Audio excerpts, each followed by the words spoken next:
led the International League with 63 strikeouts. Graybeck gave up 5 runs in 4 innings in his only other start against the Mets this year.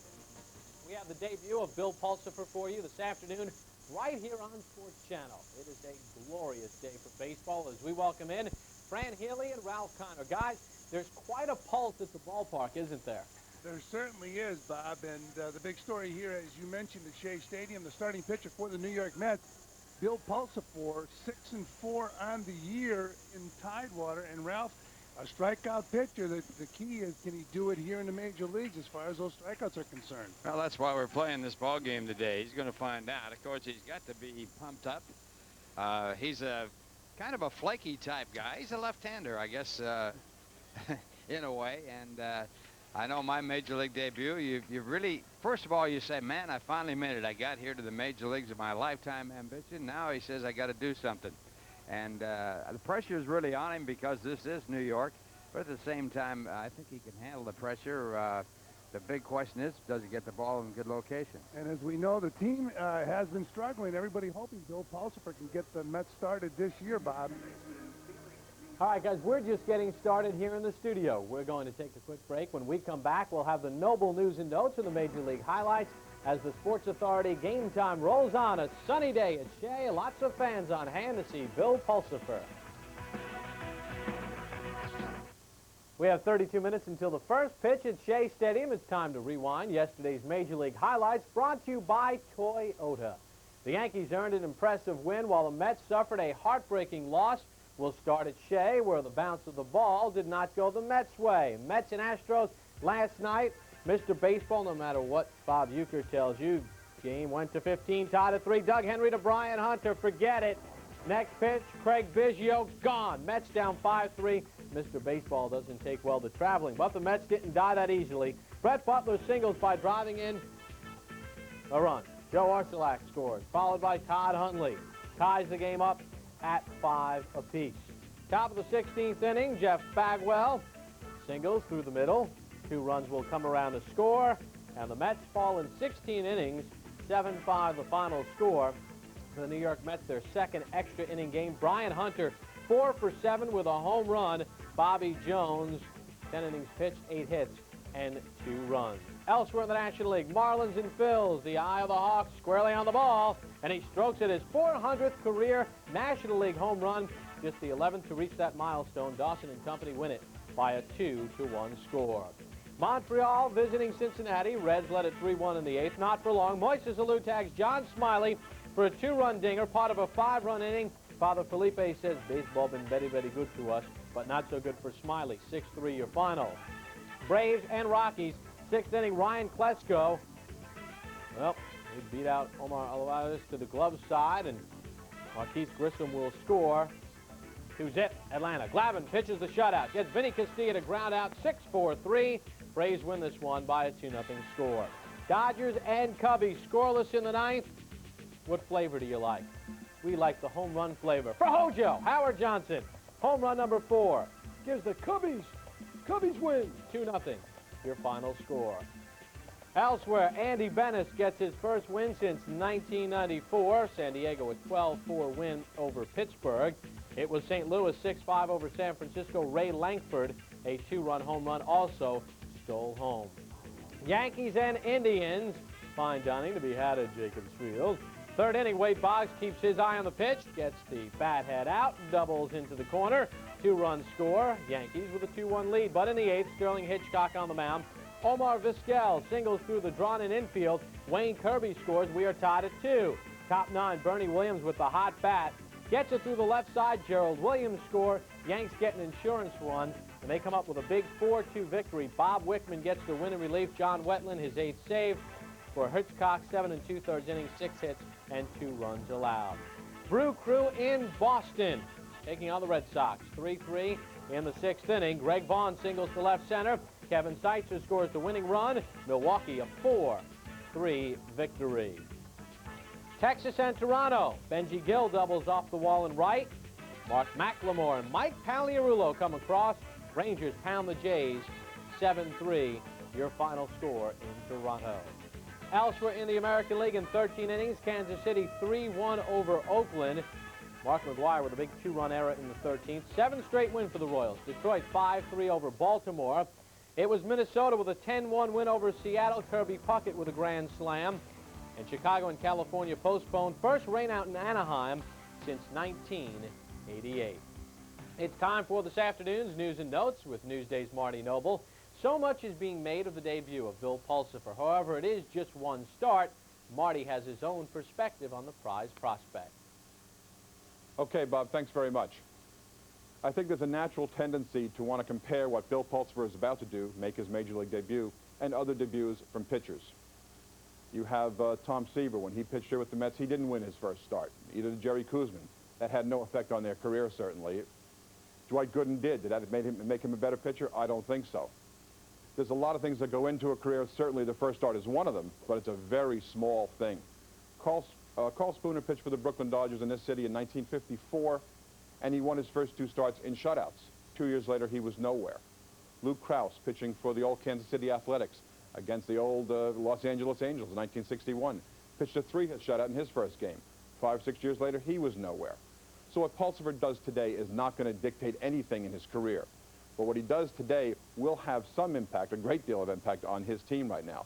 The Mets are in trouble. They lost 16 innings last night. It was a terrible game to lose. They lost it in a bad way with a bizarre bounce beating them. Now, one guy is not going to change a season, certainly, and one start isn't going to change it, but they need something right now to get them out of this. Now, what Pulsipher does today can have a big bearing on that. Again, if he pitches well, nothing to his career, but he can help the Mets a lot. You think back to other guys, Mickey Mantle came up, went down again. Willie Mays, the same thing. Keith Hernandez, as Joe McIlvaine said the other day, wasn't good enough to stick the first time up. Now, McIlvaine thinks that Pulsipher is here to stay. He doesn't think he'll have a problem. As he says, he can handle the extraneous things, probably better than anyone the Mets have brought up in a very long time. He's an unusual kid, you know that. And he can handle things off the field, and I think he'll be able to handle things on the field, so I think he's got some pretty good stuff. That's it for now. We'll be back with more Game Time after this.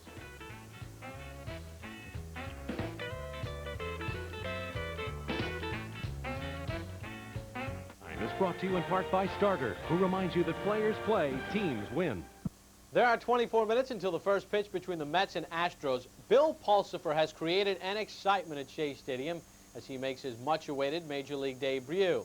He brings a lot of flair to the team, and he's standing by with Fran Healy. Fran? Okay, Bob, thank you very much. And I'm joined now by a guy who has to, well, I guess maybe he feels some pressure.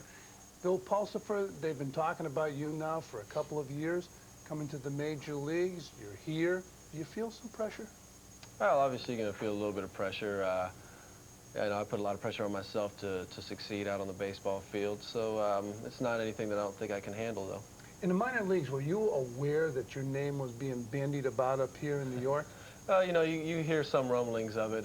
My agent works out of the New York area, so, he tries to fill me in as much as I need to know, I guess.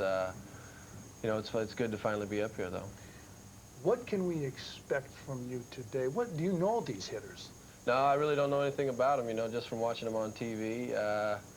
I'm just going to try to pitch the same game that I do in the minor leagues. I have my whole career. I'm just going to go right after the hitters and not try to change anything and hopefully gain some respect. Okay, we're going to ask you to give a scouting report on your stuff.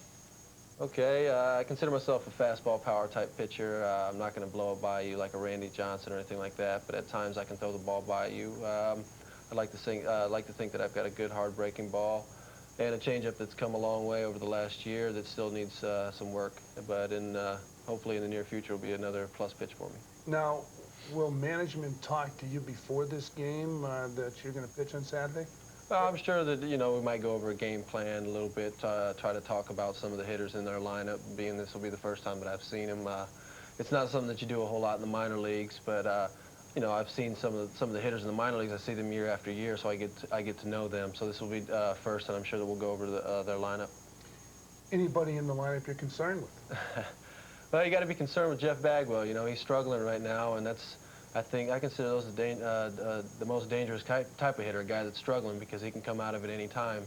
And hopefully I can keep him at bay on Saturday and keep the rest of the lineup at bay and get my first win. Besides yourself, there's been some talk about a teammate of yours in Norfolk, Jason Isringhausen. You just gave us a scouting report on yourself. As a scout, do you expect to see him here before the season's out? There's no saying, but you know, so being that I've made it up this year, I'd like to think that he should be following me sometime soon. Hopefully, you know, me and him are good friends, and I mean, he's got unbelievable stuff. And if I'm up here, you know, I'd like to think that he's just as good, if not better, than me. So I would expect to see him sometime soon. Now, when spring training ended, are you surprised since the end of spring training to now that you are already in the major leagues? Well, it's a pleasant surprise, but you know, getting called up to the big leagues it's here today, it's here next week. Who knows? You know, it's just one of them things that happens, and you just wait and hope for that day to come. And you know, yesterday was one of the best days of my life. Well, he'll be pitching against the Houston Astros today, Saturday at Shea Stadium. Stay with us when we come back. We're going to go back to our Game Time studios and Bob Papa.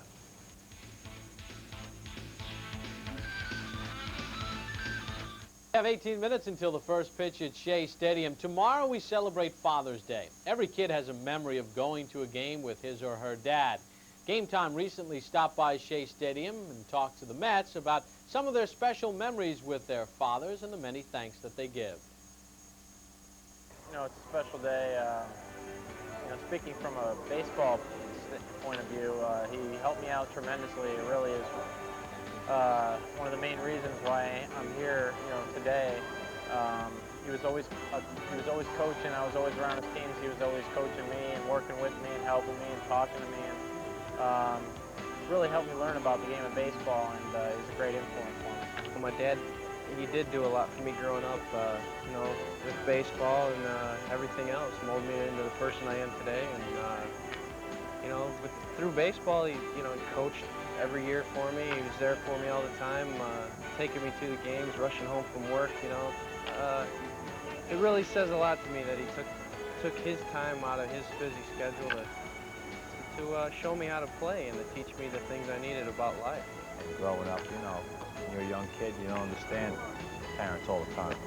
And I'm sure they don't understand you all the time, but you know, we had it out. I learned some lessons from him that he wasn't even trying to give me a lesson, you know, just from getting into battles with him sometimes. And, you know, I've learned a lot from him. There were two things that I learned from my father, and one was to have a great work ethic at anything that you wanted to do, because if you worked hard enough, anything was accomplishable. And two was the only thing that anybody ever owed you in life was an opportunity. And so now I've got my own two sons, and one's 14, and it's amazing that he's that old, and the other one's 11, Nick and Mark. And I've tried to emphasize those things to my sons. Some thoughts from the Mets. When the Sports Authority Game Time returns, we'll take a look at today's Major League matchup. After these words, a father and son getting ready to take in today's game and Bill Pulsipher's debut. We have 13 minutes until the debut of Bill Pulsipher for the Mets. It's time for today's Major League matchups, brought to you by Infinity. We start in the National League with the Chicago Cubs. They are at home today, taking on the LA Dodgers. Former Met Anthony Young makes his first start. Cubs have won their last two, but only 3 of their last 11. Montreal and Cincinnati. Gil Heredia against Jose Rio. Reds have lost their last 3 games in a row. Tonight, Pittsburgh playing host to San Diego. Fernando Valenzuela against John Lieber. Padres have won 5 of 7. Florida and Philadelphia. Well, Chris Mims getting the start for Philadelphia. He's 4-1 on the season. Phillies at 29-17. St. Louis and San Francisco, Jose Bautista and Tom Urbani, both pitchers looking for their second win. Atlanta and Colorado, Steve Avery on the mound for the Braves. He is 1-4. Dante Bichette, his hitting streak at 21 games for Colorado. Meanwhile, in the American League, Yankees and Indians. Right now, the Yankees with a 2-0 lead. They scored 2 in the first inning. Tony Fernandez batting leadoff, hit his first home run of the season. Danny Tartabull with a sacrifice fly. Andy Pettitte pitching against Bud Black. Elsewhere in the American League, Red Sox playing host to Milwaukee. No score in the first inning. Roger Clemens against Steve Sparks. Jose Canseco beginning a 2-game rehabilitation assignment in Pawtucket. Toronto and Texas just getting set to start. Kenny Rogers against David Cohn. Rogers 7-2 on the season. Rangers have won 7 of their last 9. Oakland and Kansas City. Royals have won 7 in a row. Baltimore and Detroit. The Orioles have lost 5 in a row. Tigers have won 6 of 8. Kevin Brown against David Wells. And later on tonight, Seattle and Minnesota. It's Mike Tremblay and Chris Biggio. Biggio 4-0. Mariners have lost their last 5. In Chicago and California, a rainout in Anaheim last night for the first time since 1988. Jason Beret pitches against Chuck Finley. Beret 2 up and 5 down. Finley is 4-5 on the season. Bill Pulsipher led the International League with 63 strikeouts and 2 shutouts. His 3.14 earned run average, 10th best in the International League. It's a step up in class today. Pulsipher takes on the Astros, who will send Doug Drabek to the mound on a sunny, glorious day for baseball. It's the Mets and Astros. Settle in and enjoy the game this afternoon on SportsChannel. The pitcher's mound at Shea Stadium has been the starting point for some of baseball's greatest careers. One player was known simply as the franchise, and he led the team to its earliest success. Another, Nolan Ryan, started his career here and went on to greater glory elsewhere. The third keyed the Mets' resurgence into a baseball powerhouse a decade ago. Today, another youngster takes the ball and heads to that mound for the first time.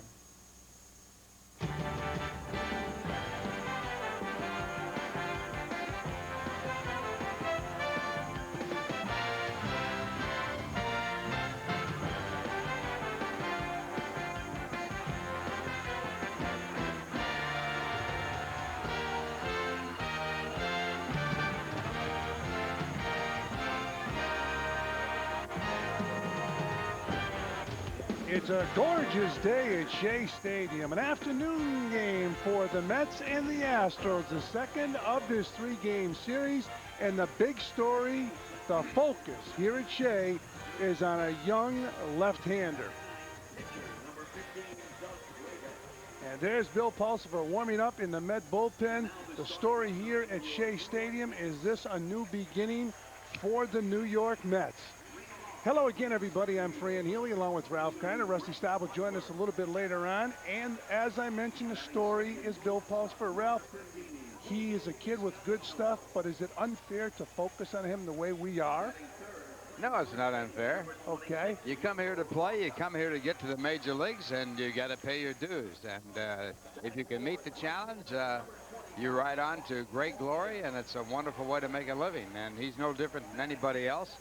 He's a guy that wanted to be a major league ball player, and now he gets his first chance, and this is what he's gone all of his life for. And those are his numbers in Norfolk. As you can see, 6 wins this year. He had 14 wins and was a dominating pitcher for the Binghamton Ball Club last year. But getting back to the way he's coming into the big leagues, it's unusual because usually you can get into the major leagues in a somewhat quieter fashion. You want to sneak in? Yes, you do. Well, I don't know. You know, it's different with everybody. Willie Mays came into the major leagues, and he was heralded as one of the great young stars. He went, I think, 0 for 11. He finally got his first hit against Warren Spahn. Mickey Mantle came in the same way. Bob Feller came in out of high school. He was still in high school when he made the major leagues. First game he pitched in, he struck out 15 batters. So, I mean, this is what it's all about. You're here to play, and this is it. And this is his chance. And sure, he's going to be nervous. There's no doubt about it. It's good that Ralph only mentioned those Hall of Famers. Well, stay with us. We talked about Bill Pulsipher. When we come back, we'll get to see him pitch.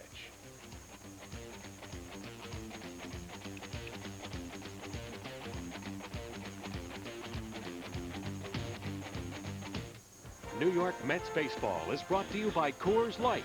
Ship cold to preserve the clean taste of the Rockies. Coors Light. Tap the Rockies. By Nobody Beats the Wiz. For state-of-the-art home electronics, computers, cameras, music, movies, and more, nobody beats the Wiz. By your Tri-State Jeep and Eagle dealer. By MetLife. Get Met. It pays. And by Network MCI Business. Install it in your office today. Bob Poppin, the Sports Authority Game Time Studios. We have 5 minutes until the first pitch between the Mets and Astros as Bill Pulsipher makes his Mets debut. Let's take a look at today's baseball schedule. We start in the National League. Cubbies playing host to the Dodgers. Anthony Young gets his first start of the season. Montreal and Cincinnati tonight. Reds have lost their last 3. Pittsburgh and San Diego tonight. Padres have won 5 of 7. Florida and Philadelphia 7-0-5 start. Also in the National League, St. Louis and San Francisco. Jose Bautista against Tom Urbani. Colorado plays host to Atlanta. Steve Avery just 1-4. Dante Bichette with a 21-game hitting streak for the Rockies. Yankees in Cleveland, 2-0 Bombers in the second. Tony Fernandez with his first home run of the year. Danny Tartabull a sac fly. Andy Pettit against Bud Black. Boston and Milwaukee this afternoon. There is no score in the first inning. Roger Clemens starting for the Red Sox. Jose Canseco begins a 2-game rehab in Pawtucket. Toronto and Texas. Kenny Rogers against David Cone. Royals in Oakland. Royals have won 7 in a row. Orioles have lost 5 in a row. They're in Detroit. Seattle and Minnesota, a 10-05 start. Mariners have lost their last 5. California and Chicago. Jason Beret against Chuck Finley. We're going to take a quick break. When we come back, we will get you out to Shea Stadium for the start of today's game between the Astros and Mets and the debut of Bill Pulsipher after these messages.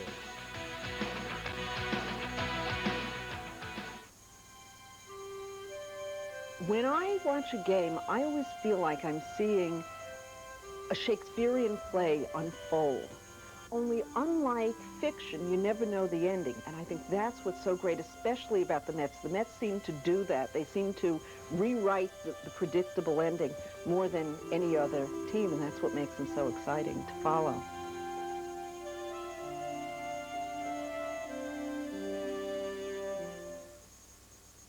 We have 2 minutes until the opening pitch at Shea Stadium on a glorious day for baseball. Fran Healy and Ralph Kiner are standing by, and so much anticipation about Bill Pulsipher. But, guys, I guess there was a game earlier today that had a lot of people's attention as well, wasn't there?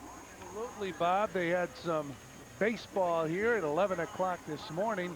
The Colorado Silver Bullets taking on those old-time Mets.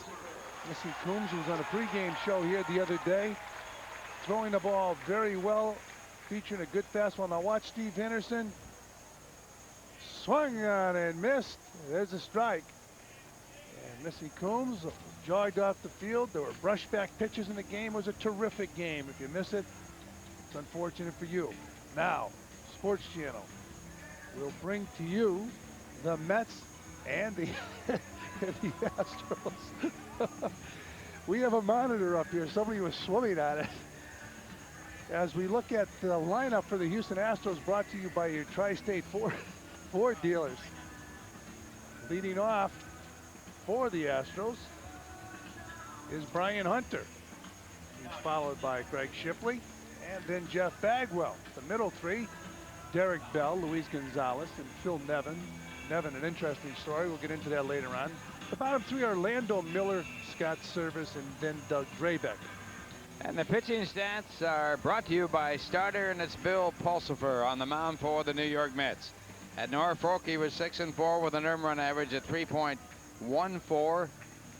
He had 13 game starts, 4 complete games, 2 shutouts, 91 2/3 innings pitched, only 84 hits, struck out 63. He was 10th in the International League in earned run average, and he was #1 in strikeouts.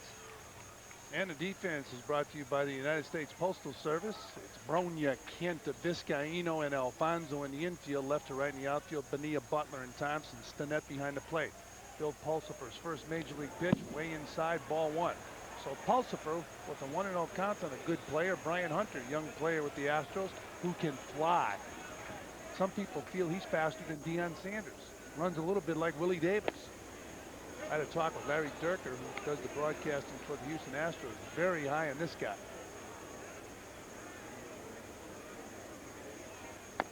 Swung on and missed.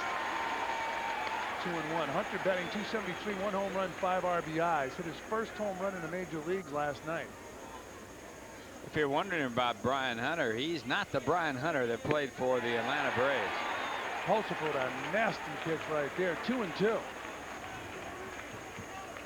The focus is on that young man right there, Bill Pulsipher. Won 14 games for Binghamton last year, 6-4 in Norfolk this year. Down low, 3-2 on Brian Hunter. He gets a haircut before every game start in his home park. He makes sure he's not on the mound when he takes the ball from the third baseman. He makes sure the rosin bag is always in the same spot. Another one of his quirks. He makes 2 footprints in the dirt and steps on these footprints walking on and off the field as long as he's in the game. That sort of goes with it. You got to be in the game to walk in those footprints. Absolutely. Well, he walks the first batter he faces in the major leagues. Ryan Hunter now on first base. It'll bring to the plate Craig Shipley. Checking out some of the players for the Mets that came up with a lot of notoriety. It was Tom Seaver had a no decision in his first game. Kuzman had a no decision. Nolan Ryan had a loss, lasted only 1 inning. Nolan Ryan. And Dwight Gooden came in and won his first game, going 5 innings, giving up 3 hits while striking out 5. 0-1 on Shipley. Hunter leading off first. Pulsifer's next pitch is fouled off to the right side, so it's 0-2. Shipley had a hit in last night's ball game. In fact, in that game, Shipley was 1 for 1. Pinched hit and picked up that base hit. He's playing in place of Greg Biggio today. Longest game in the National League last night, 16 innings. Cleveland and Minnesota played a 17-inning game back on May the 7th. And the 0-2 pitch popped up to the right side. Easy play for Jeff Kent. 1 down. Well, we talked about in the open, you like to kind of sneak into the major leagues. When you're looking here in New York, 2 cases, contrasting cases. Darryl Strawberry came up. A lot of hoopla. Everybody focusing on Darryl Strawberry. And across in the Bronx, Don Mattingly snuck into the big leagues. And of course has delivered. Here's a guy that snuck into the major leagues, and as he delivered, he's been struggling this year, Jeff Bagwell. There goes Hunter, and there's a strike. Well, that's one thing that you're going to find out in the major leagues. These runners can steal bases. That's the second for Hunter in 2 attempts, and there was no play on that one. He got a big jump. Now we'll check him out here. Look at that jump. He just took off. So Hunter not long in reading the left-hander. Outside to Bagwell, 1-1. As I mentioned, this guy Hunter can fly. Reminds a lot of people of Willie Davis. Those long strides. Remember how fast Willie Davis was. Here's the 1-1 pitch. Breaking ball is a ball. Todd Hundley went after that ball. Looked like he was crossed up, but I guess he wasn't. Bagwell right now with 7 home runs, 24 RBIs. He's an interesting case this year after being the MVP last year. Another big There jump. goes Hunter to throw to third. Not in time. So Hunter with 2 stolen bases. 90 feet from home plate, and it's a 3-1 count on a guy who last year was a terrific RBI man. This year he has 24, Jeff Bagwell. Interesting thing about Bagwell, 49 strikeouts already this year. Last year he had 65 all year long. Another big jump as Pulsifer doesn't pay any attention to the runner. And this will do it. A fly ball center field. Oh, the ball gets in there. Butler unable to glove it. Bagwell cruises into second base with a double, and Hunter scored. Can't believe that Butler didn't catch that ball. He must have lost it in the sun. Sunfield is left field. That ball in left center field should have been caught. Batting fourth, number 14. So Pulsifer's first inning. And here's what happened. It's being scored as a base hit, but that ball has to be caught. So a double for Jeff Bagwell and an RBI. And Derek Bell takes a strike. 0-1 on Bell.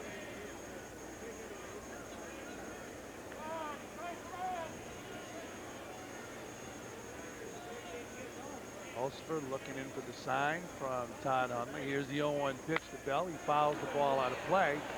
So it's 0-2. Now Bell only has 2 home runs so far this year, but he has a real high average of 333. And they say he is now trying to hit for average. Last year, he had 14 home runs. The year before, he had 21. And they say he is now trying to put the ball in play, cut down his strikeouts. He's cut down 122 times in 93. pulls the ball foul. 0-2 on Derek Bell. Well, it's 30 RBIs at club lead. He's 6th in the National League in hitting with that .333 batting average. He's tied for 3rd in multiple hit games with 19 and tied for 3rd in hits with 60. So he's been putting the ball in play. There's no doubt about that. You look at Derek Bell's career, even as back as far as the Little Leagues, he was on a good club along with Gary Sheffield, playing for a Little League team in Tampa, Florida. They went to the Little League World Series. Here's the 0-2 pitch. Fouled off.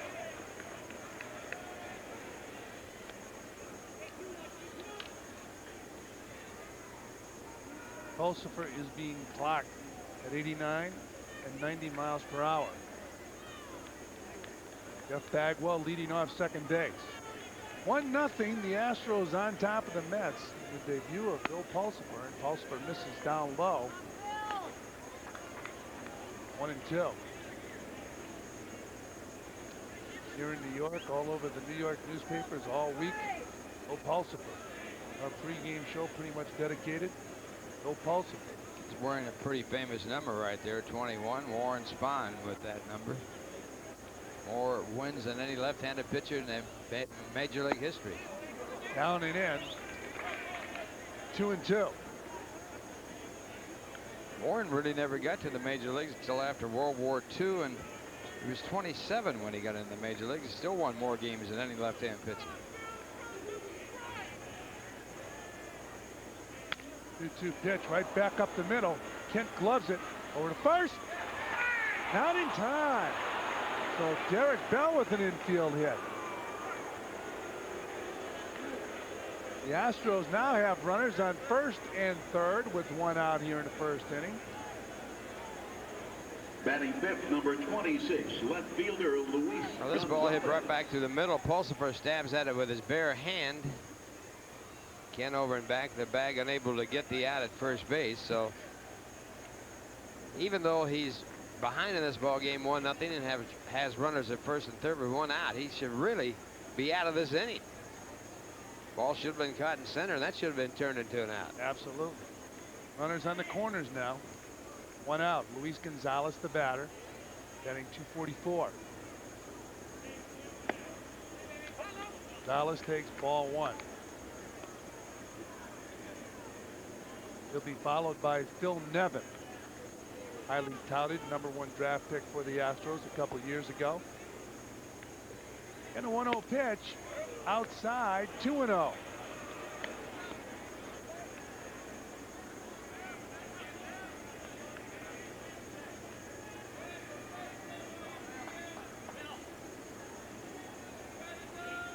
Pitch. Down low, 3-0.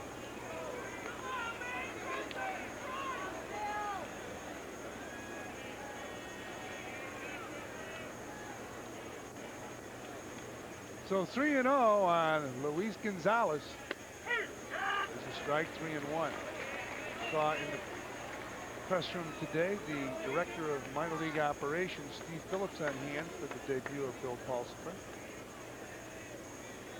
Gary Huntington, the assistant general manager, Joe Mack. Down low, so Pulsifer walks Gonzalez. He'll bring to the plate Phil Nevin, and Greg Pavlik will come out to the mound to calm down a left-hander.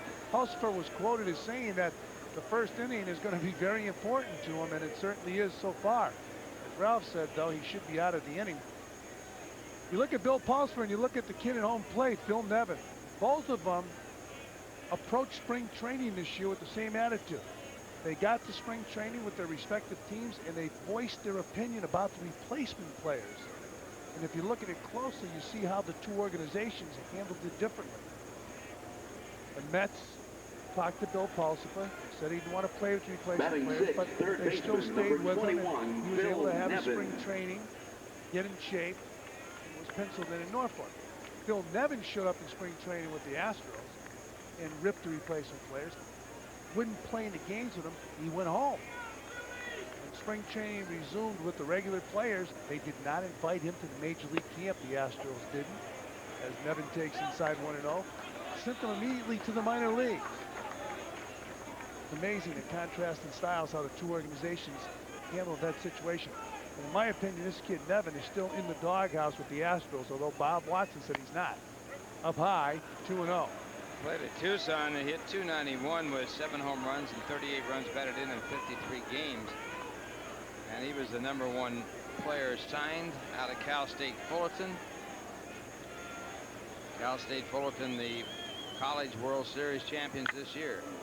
Nevin just fouled the ball off his face. Boy, came right off the bat and hit him in the face.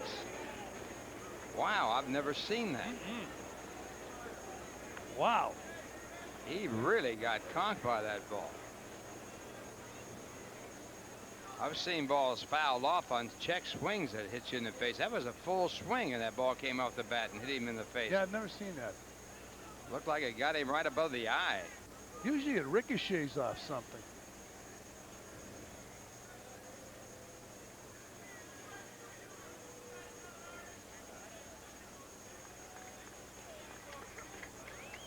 Listen to this. Ooh. Wow. Look at Carlos Alfonso. He said, I'm glad that wasn't me. Took a full swing at that ball. The ball has got to be coming close to 90 miles an hour. He glanced off the bat, went right into his head. It's a wonder he isn't on the ground. Here's another look at this. Now watch this full swing. Ball is in the strike zone. Comes right off the bat and hits him, I think, above the eye. I've never seen that in baseball. I haven't either. Usually it'll hit something else and then up into the face area. That's it for Phil Nevin.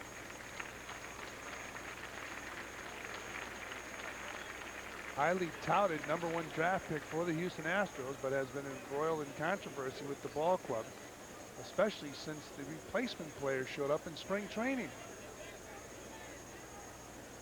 Terry Collins, the manager of the Astros, was very unhappy with his attitude. He said he didn't get to see him last year in AAA at the end of the year during the Major League strike because he was hurt. I believe he was hurt playing in winter ball, so he said he should come to spring training and play because I haven't seen him yet. Let's look at this one more time. This is in slow motion. Now the pitch is in the strike zone. He takes a full swing at it, and it comes right up underneath his cap and hits him, I believe, on the forehead. And he is out of the ball game. Greg Biggio will go into the ball game. He was not penciled in the starting lineup, had the day off, but he finds himself in the ball game for Phil Nevin. Now, Bill Pulsipher's first game in the major leagues obviously has to be nervous. And as I mentioned before, he said the first inning is going to be very important to me. So, Ralph, he's in the first inning, and there's a long delay. Well, that doesn't help many. There's no question about it, because he's got to be nervous. He's in deep trouble here with the bases loaded. Has a count of 2 balls and 1 strike. We're going to have a better player at this point in his career than Phil Nevin at the plate, and Biggio, who is an outstanding hitter.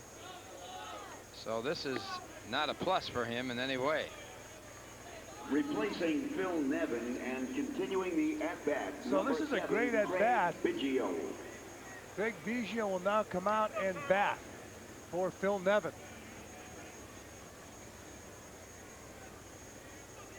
Runners are on all 3 bases for the Astros. It's an absolutely gorgeous day here at Shea. It's supposed to be just as great tomorrow for Father's Day. Wish all the dads out there a happy Father's Day.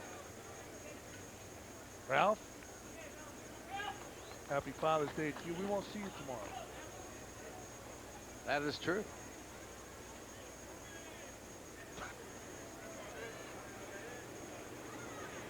Greg Biggio. Never forget the time I opened up one broadcast on Father's Day, and I said, well, happy Father's Day to... No, I said, this is Father's Day and a happy birthday to all you fathers.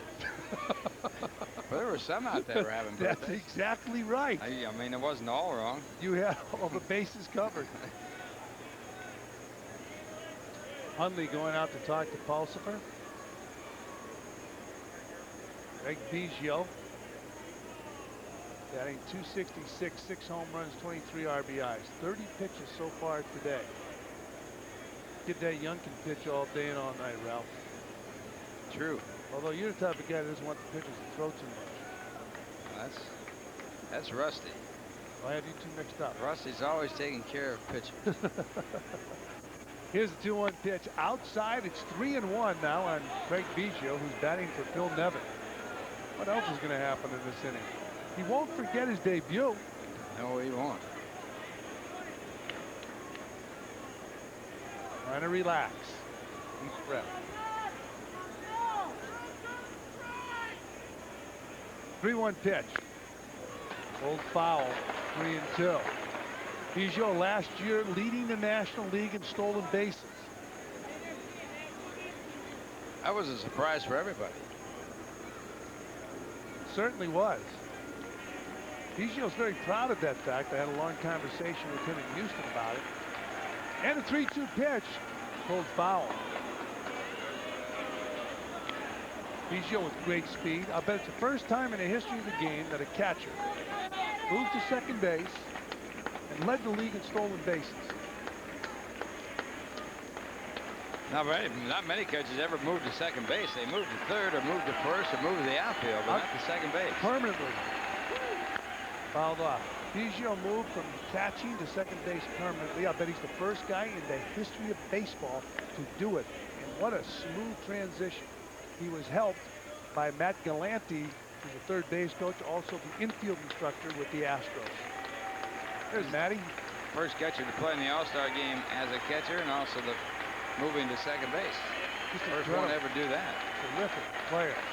Seton Hall graduate. 3-2 pitch. Popped up. This guy Eno going back, calling off Bobby Bowen, making the grab. This guy Eno taking charge.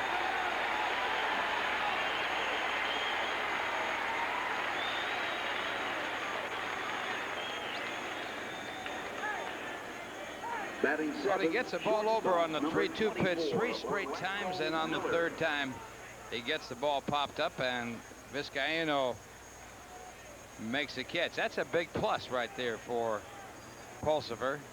Under the gun with the bases loaded and the 3-2 count and throwing 3 straight strikes. Batter now, Orlando Miller, batting .298. Takes the breaking ball down and in, ball 1. Miller with 1 home run, 10 RBIs. The Astros very pleased with his production offensively and defensively this year. They traded Andujar Cedeno to the Padres. Miller inherited the shortstop's position. Outside, 2-0. Miller kind of got lost in the minor leagues and caught a break, and Cedeno's salary forced the trade.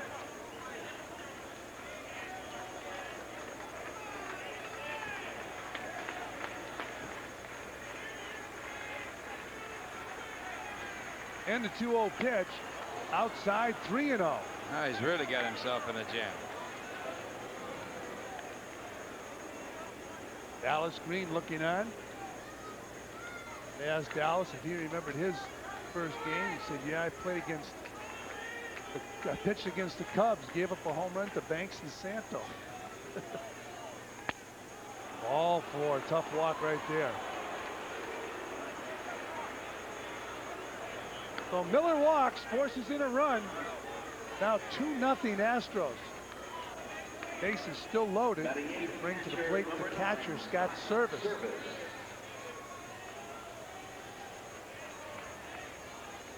Three walks in his first inning of work for the New York Mets. Certainly not a plus.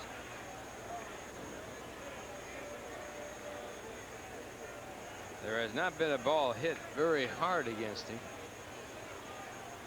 Ball that was hit fairly well by Bagwell should have been caught. Hard hit ball down a left field line. This is extra bases for Service. 2 more runs score. And it's now 4-0 Astros.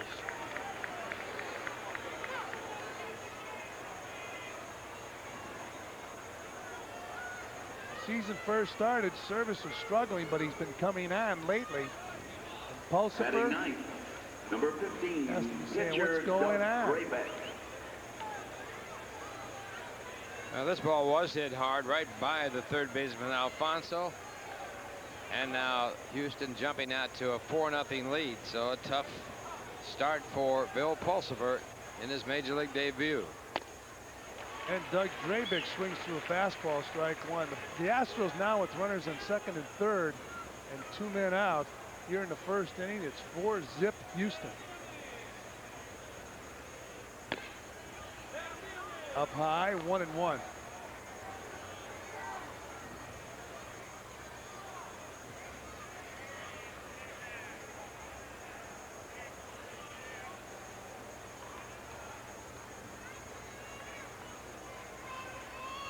Drabick is a tough hitter for a pitcher. Takes the fastball up high, 2-1. He has driven in 36 runs in his major league career, had 2 home runs, total of 98 base hits in his major league career. He'll find you at the plate. He gets a bat and a ball. There's a line drive base hit into left field. And the Astros pick up another run. Out at the plate. Nice throw from Bonilla to cut down Service at home plate. But here in the top of the first inning, the Astros have come up with 5 runs. We go to the bottom of the first. It's 5-0 Houston.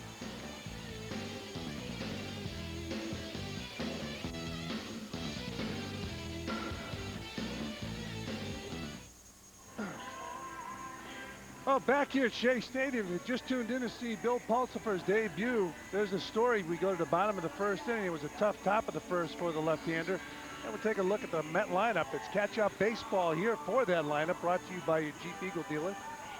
And Brett Butler will lead it off. He'll be followed by Jose Vizcaino and then Rigo Bronya. The bottom 3, Bobby Bonilla, Todd Hundley, and Jeff Kent.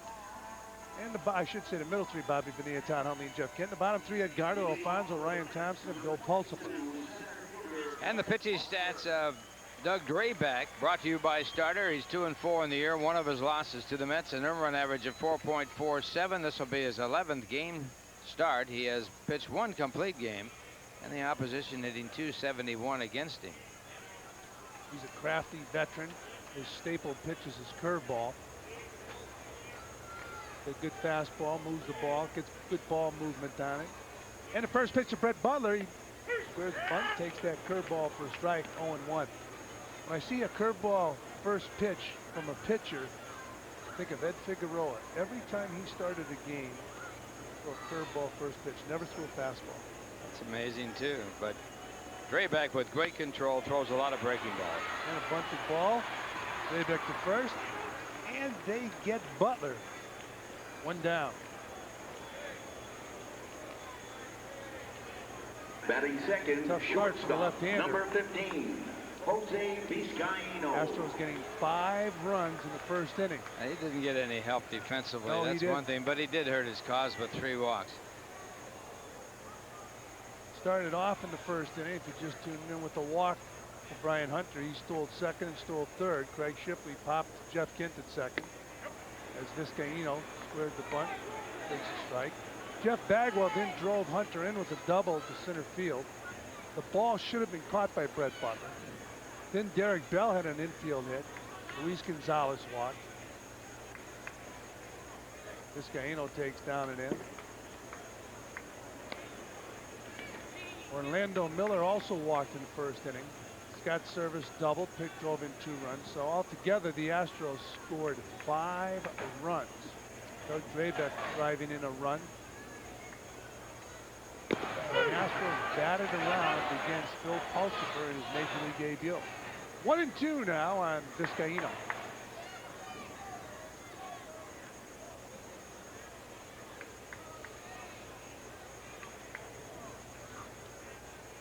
Down and in, 2-2. If you're Bill Pulsipher, you almost want to say, can we start this over? It's a nightmare, 5 runs in the first. He has sort of duplicated Nolan Ryan's opening game in the major leagues. Ryan had to pitch to at least 9 batters. Pulled to the right side. Bagwell flips to Drabick, 2 down. And speaking of Bagwell, their defense brought to you by the United States Postal Service. Bagwell, Biggio, Miller, and Shipley in the infield. Left to right in the outfield, Gonzalez, Hunter, and Bell. Service behind the plate. Ryan in his debut against Houston back in 1966 was a losing pitcher. He worked only 1 inning. He gave up 4 hits, allowed 4 runs. They were all earned. He's walked 2, and he struck out 3. So he had to pitch to at least 9 batters in his first start. So if Pulsipher can duplicate Nolan Ryan's record for the rest of his career, he'll be a Hall of Famer. Enrico Bronya is the batter. 7 home runs, 26 RBIs, a .273 batting average. And the 0-1 pitch.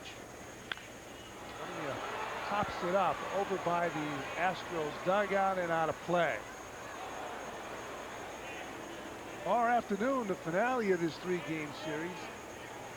Supposed to be another picture-perfect day here at Shea. So if you want to watch some baseball and work on your tan, come on out to Shea tomorrow afternoon.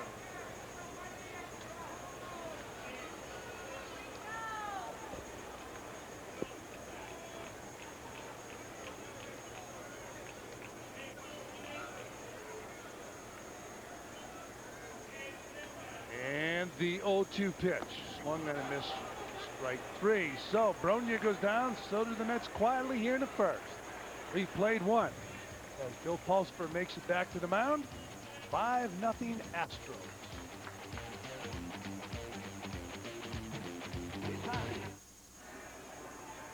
So back here at Shea Stadium, 5-0 the Astros on top of the Mets, top of the 2nd inning. And for the Astros, it will be the top of the batting order. Brian Hunter, who walked, stole 2nd and stole 3rd, steps in and takes the ball. So it's 1-0 on the Astro center fielder. There's a strike, 1-1. Fran, did you see where catcher got fired yesterday? Yeah, Joe Torre. Fine shot at Alfonso. 1 down. Joe Torre fired after 5 years with the St. Louis Cardinals. And a reminder, this copyrighted telecast is authorized under television rights granted by the New York Mets solely for the private, non-commercial use of our audience. Any publication, reproduction, retransmission, or other use of the pictures, descriptions, and accounts of this game without the express written consent of the New York Mets and SportsChannel is prohibited. The batter now, Craig Shipley, who popped to second base his first time up. He takes ball 2. The Joe Torre fired after 5 years. Joe Torre, a highly respected manager in baseball. Yeah, they gave him a vote of confidence the other day. That was a kiss of death. Fired by Walt Jocarty, the new general manager. But Butler makes the grab, 2 down. But it was sort of in the cards. Get that in the cards? That he got I like fired? it. Yeah. I like it. There's Joe Torre right there. He's replaced by a former Met. Mike Jorgensen, yeah. Mike, a first baseman for the New York Mets, traded to Montreal. Here's a picture of Mike in his heyday with the New York Mets. He'll take over as manager. Torre's record over his 5 years with St. Louis, 351 wins, 354 losses. Down low to Jeff Bagwell, who doubled his first time up and drove in a run. But 1-0. when Dal Maxwell, who was the general manager, was fired last winter, it was just about a foregone conclusion that Torre was going to be pretty close to next. 2-0 on Bagwell. Got Joe Torre a class act. Class. He'll probably go back to broadcasting. That's That's right. where he came from before he managed St. Louis. He was broadcasting the California Angel games. Did a fine job working Reggie Jackson on those games. And a 3-0 pitch. There's a strike, 3-1.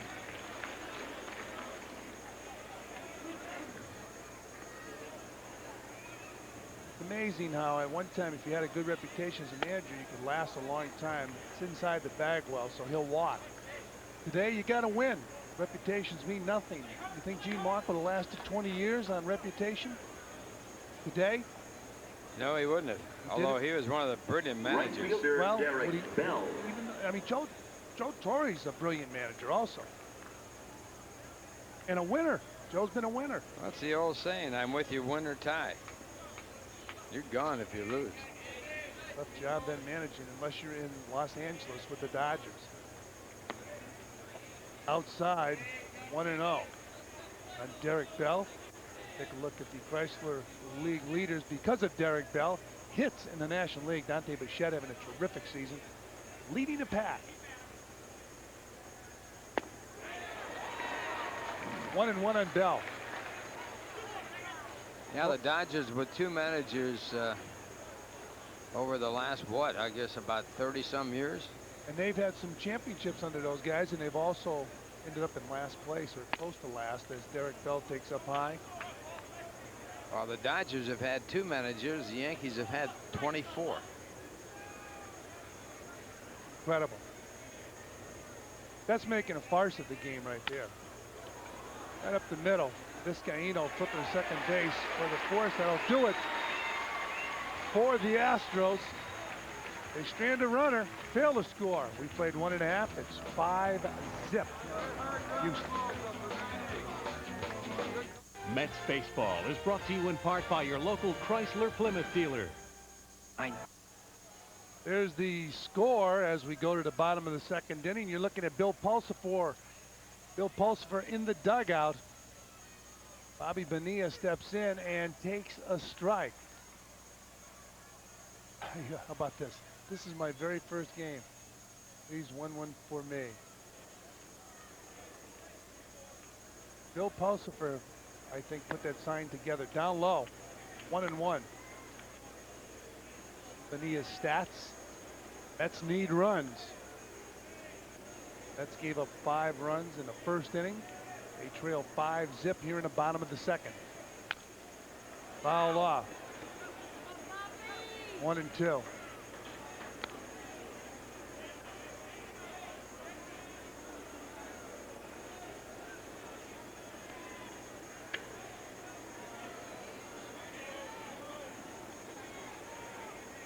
Coming up in a moment is our Coors Trivia quiz, Ralph. Ready for it? I'm keyed up.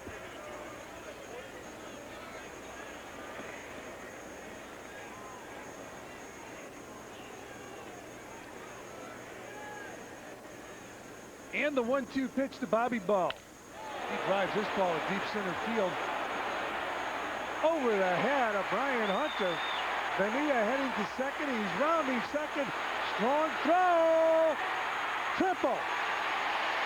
Bobby Ball leading off the bottom of the second inning with a drive over Brian Hunter's head. Well, there must be something wrong in center field because this ball was totally misjudged by Brian Hunter earlier. Butler had trouble with the ball in center, and here Bonilla takes a terrible gamble, but he gets in line with the throw. It hits him in the back, and he is safe at third. You don't ever want to make the first out at third base when you're trailing by a score of 5-0 or whenever. But he gets away with it. So Todd Hundley steps in with Bonilla on third base and nobody out here in the second inning. Up high. This is Brian Hunter in center. He totally misjudges this ball. Now he tries to make up for it. He can't catch up to it. Bonilla leading off third. 1-0 on Todd Hundley. Hundley batting .243, 4 home runs, 19 RBIs.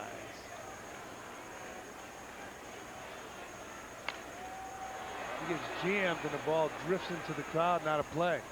Nice crowd on hand here for this Saturday afternoon contest. Keep in mind these same 2 teams, the Astros and the Mets, go at it again tomorrow. Ralph predicts the same sunshine on Father's Day. So bring Dad out to the ballpark. No question about it.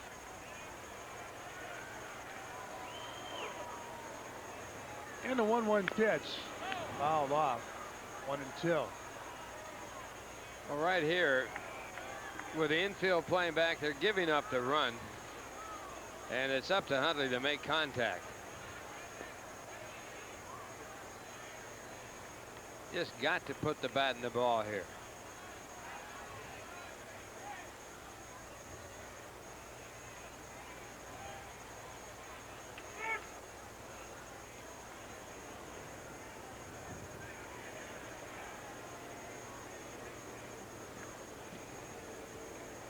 One and two on Todd Hundley. Mets need runs. Not going to get one right there. Hundley striking out. And Now we'll take a look at the Coors Mets Number 12, trivia quiz. Batting sixth, second baseman Jeff Kent. Which current Met player has a brother in the Houston Astros organization? That's easy.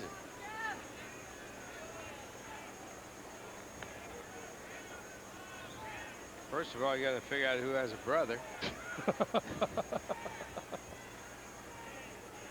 Jeff Kent steps in to face Doug Drabek.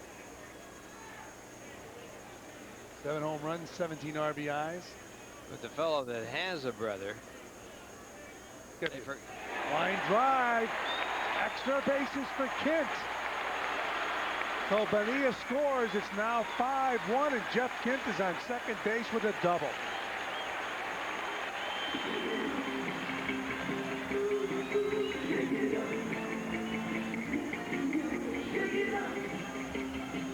Oh, Kent picks up Todd Hundley after Hundley struck out. And Kent has been hitting the ball very well of late. In his last 19 games coming into this game, hitting .303 with 5 home runs, 8 runs batted in. And here he gets his 18th RBI of the year. And he continues to hit the ball like he did last year over his last 20 games. So Kent is on second base, and the batter now Edgardo Alfonso.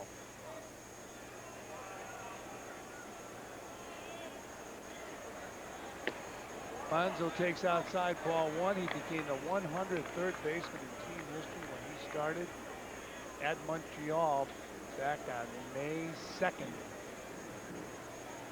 He looks like he's going to be a good player. The jury usually stays out for a while on young players as Alfonso takes inside 2-0. Well, I think he's got a big advantage because he learned how to play outside of the United States, and he plays the game well.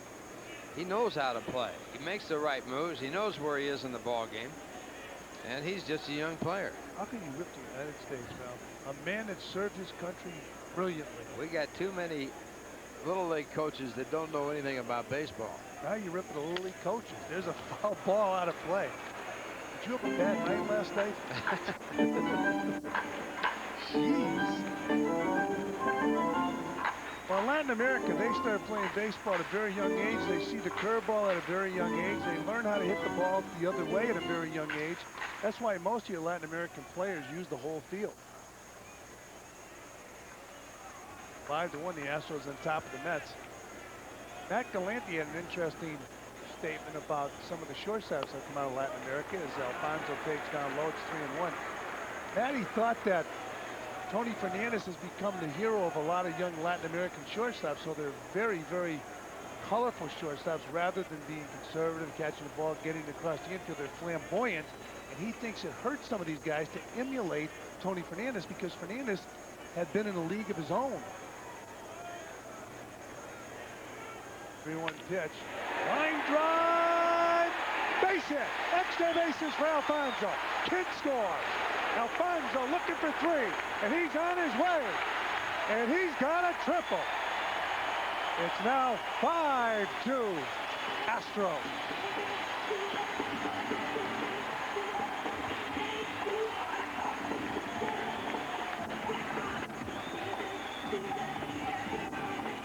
Watch the way Alfonso runs the bases. Now he picks up the coach right there, and he knows he's going to go to third. The coach waving him on.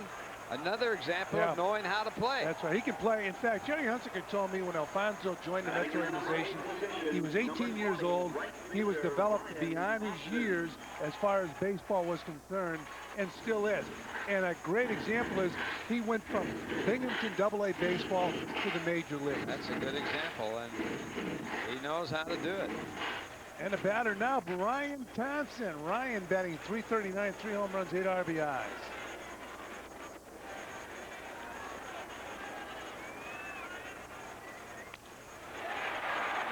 Guys with the center field, Hunter coming in. He's got a good strong arm now, and Alfonso's going to try it. They're throwing the plate in plenty of time. So Hunter making the catch in shallow center field and throwing a bullet to the plate to get Alfonso. That'll do it for the Mets. We'll talk about that play when we come back after 2. It's 5-2 Houston.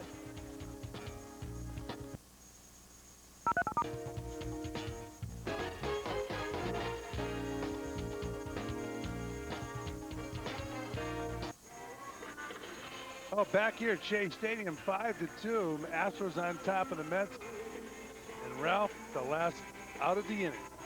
You're probably sitting out there and saying that was a bad play. He's going on the advice of coverage. This is not a bad play. 2 men are out, and he's out at home plate trying to score. But the pitcher was due to come up next. Pulsifer hitting 091, 1 for 11 in his minor league career this year. And they gambled there. The gamble didn't work because the throw was accurate. If the throw's offline and he's throwing the ball about 200 feet, good chance for it to be offline.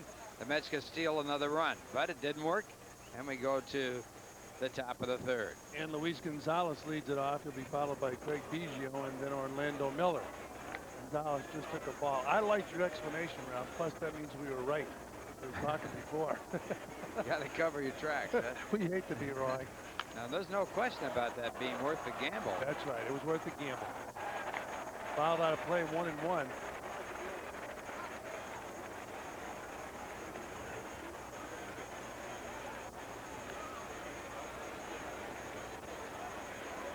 Amazing. Even if the play was second guessed, the way you threw Mike Coverage's name in there, you can always blame Mike if you're wrong, you know, instead of Alfonso. Well, the runner on third base goes on the coach. Absolutely. He definitely goes on the coach. As Ralph Finch and Pulsifer will lead it off next inning. Gonzalez fouls that pitch off, 1-2. So the Mets picked up 2 runs there in the bottom of the 2nd inning. Mike Coverage looking on. You saw Edgardo Alfonso pick up Mike Coverage when he hit the triple. There's a drive to left center field. Brett Butler going back, unable to make the play. Off the wall. He is fighting that son. Bonilla getting the ball in, and Gonzalez with a triple.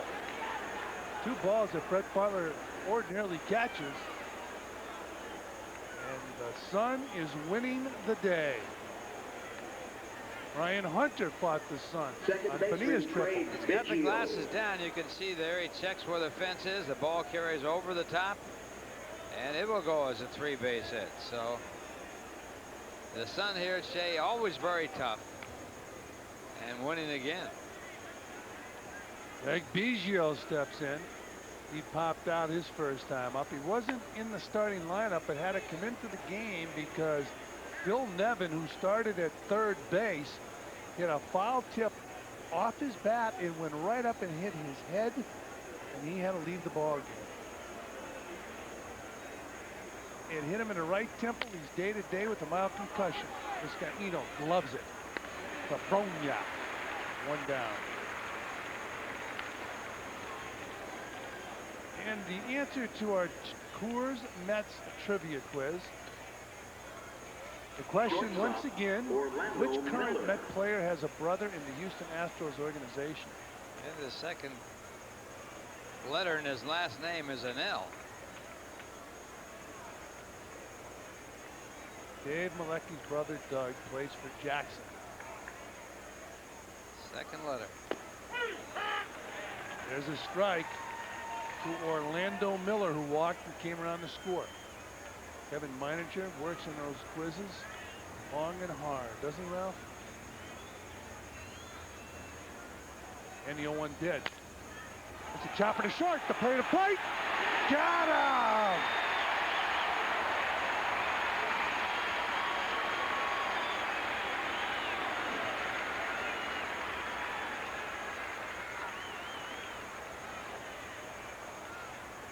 Catcher Scott Service. Well, this play not even close. They had the runner go on contact. Good play by Vizcaíno, getting the ball to the catcher. Healy in quick order. And Healy a lot of time to block and make the play. So 2 men are gone. Nice play by the shortstop. Getting the ball there in a hurry was the nice part of that play.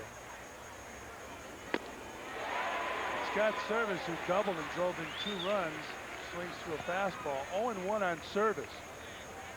Tap the Rockies with Coors Light. Thank you, New York and New Jersey, for making Coors Light the #1 light beer.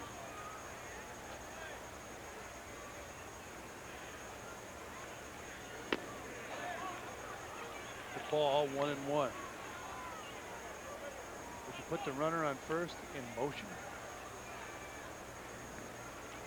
He's probably tired from having to play 16 innings, I'd say. Let him rest. He's 28 years old. I can't remember. Do you get tired at 28? No. 1-1 on Scott's service.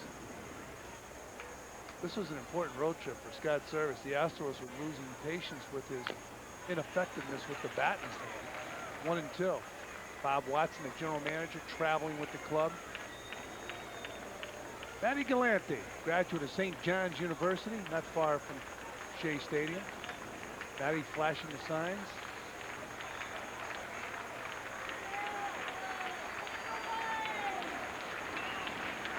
Service didn't play in last night's marathon. Pulsford wanted to throw to first. All he did was fake it, and he realized he had Miller leaning the wrong way. Yeah, it looked like he was running on that pitch, too. It's a good time to run. If he gets thrown out, you start off all over again with service with the pitcher up next.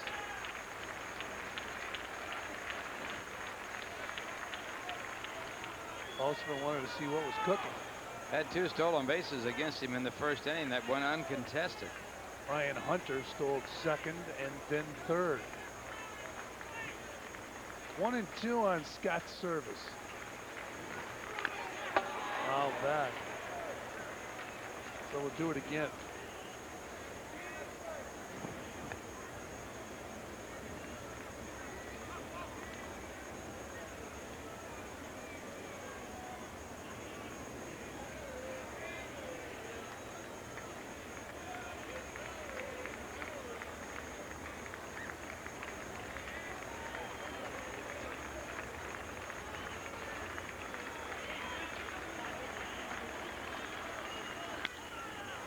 Fly ball to right field. Ryan Thompson drifting back and makes the grab for out number 3. So the Astros here in the third feel the score. They strand a runner. We played 2.5. Bill Pulsipher's debut, and it's 5-2 Astros.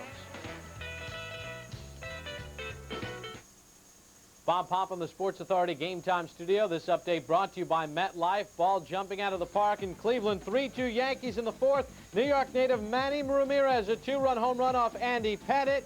Herbert Perry hits his first Major League home run. It's 5-3 Indians in the fifth inning.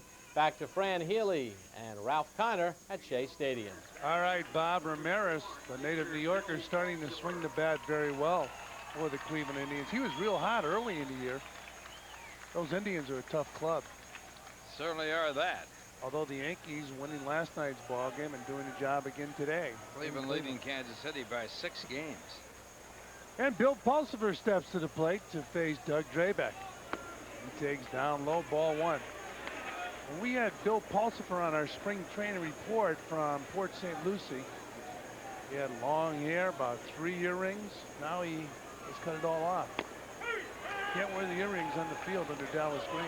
Yeah, he said he got a haircut about a couple of weeks ago and didn't like the way it was cut, so they had the barber shave it off. Start all over again. And the 1-1 pitch. Swung on and missed. 1-2.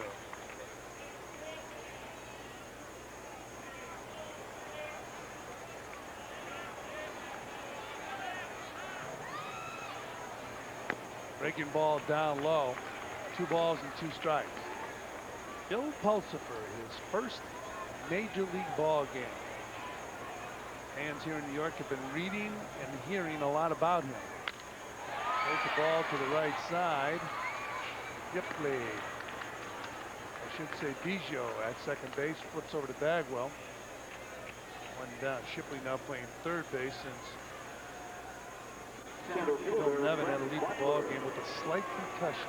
What's the difference between a slight concussion and a concussion? It's like a definition of a minor operation. It's only minor if it's on somebody else. That's right.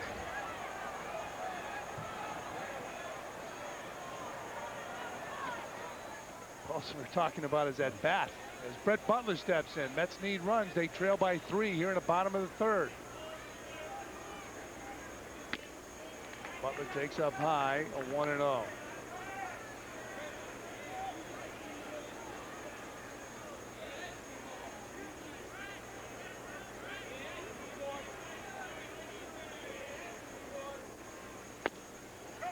Down low, 2-0.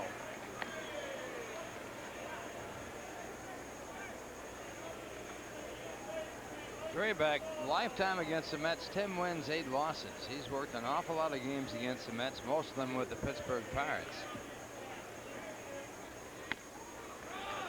3-0 on Brett Butler. He's another player that the Yankees had that got away.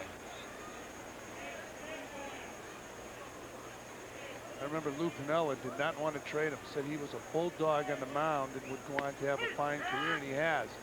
There's a strike, 3-1. Cy Young Award winner for the Pirates.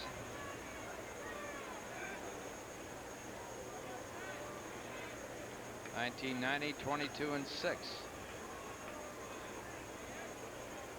And a 3-1 pitch to Butler. Drayback will throw you those strikes. It's 3-2.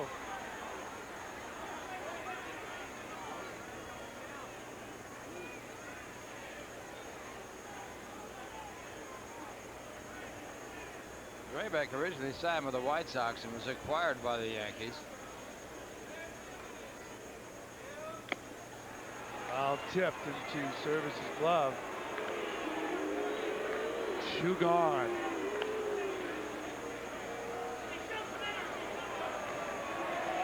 Shortstop, Jose Vizcaíno. How about Brett Butler tipping his hat to the fans? They were booing him.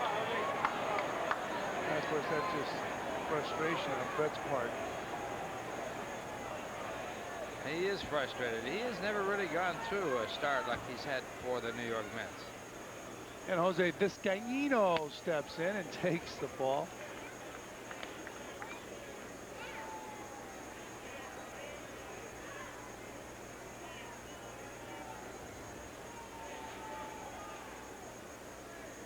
And the 1-0 pitch.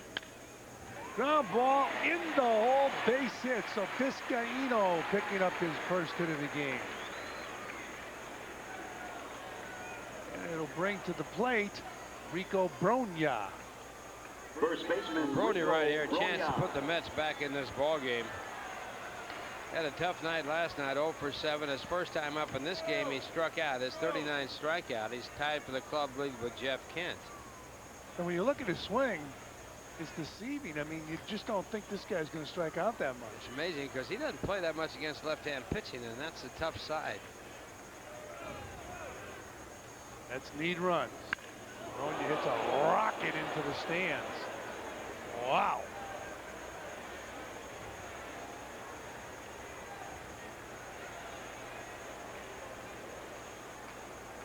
Well, she caught that thing left barehanded. It's got the sting. That's all I can say.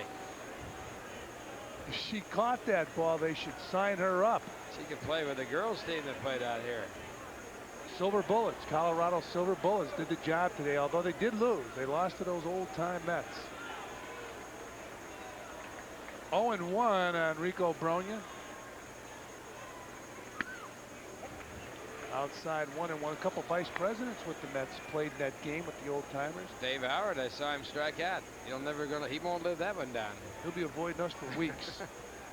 Billy Iancinella from the ticket department. Thought Billy maybe swinging this once or twice today. And they checked the runner at first base.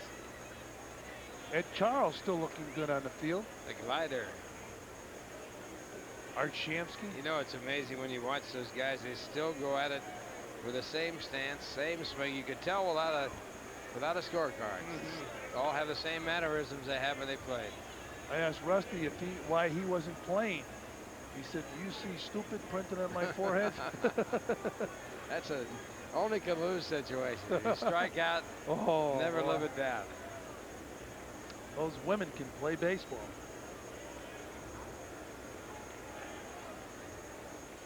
1-1 pitch. Swung on and missed. 1-2.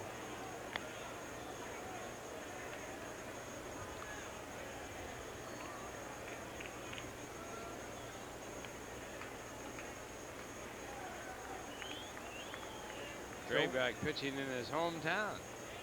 Came from Houston. Houston. Yeah. Houston, Texas.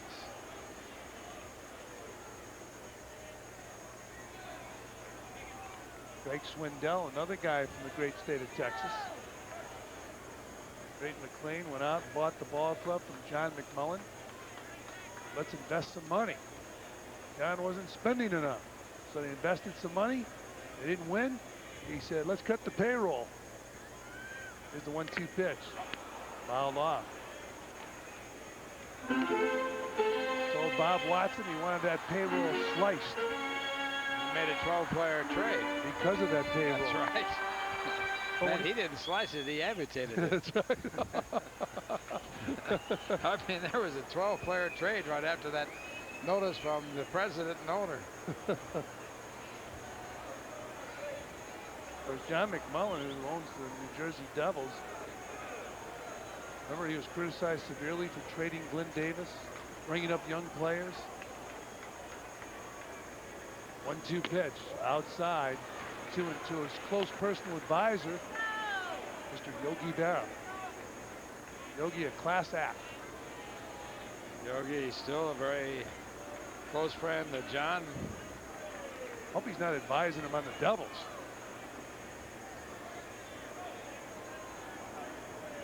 Two-two pitch. Back up the middle, base hit. Vizcaíno on his way to third base. Bronya on first. So the Mets have runners on the corners with 2 outs here in the third. Then they have the time run at the plate, and the batter, the one they want up there, Bobby Bonilla.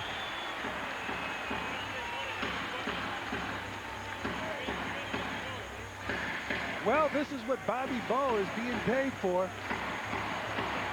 To come up in situations like this. This is the Mets money man.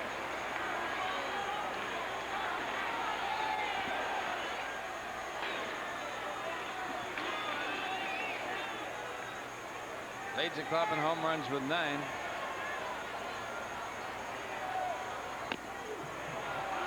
Takes up high, ball 1. So it's 1-0 on Bobby Bo.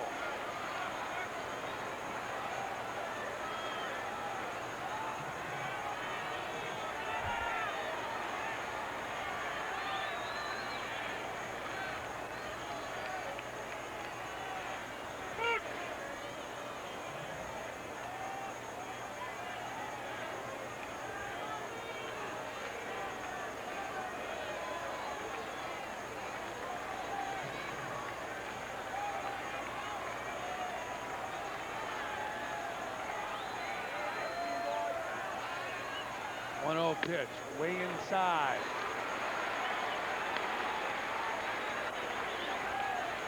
Drabic in service against Bonilla.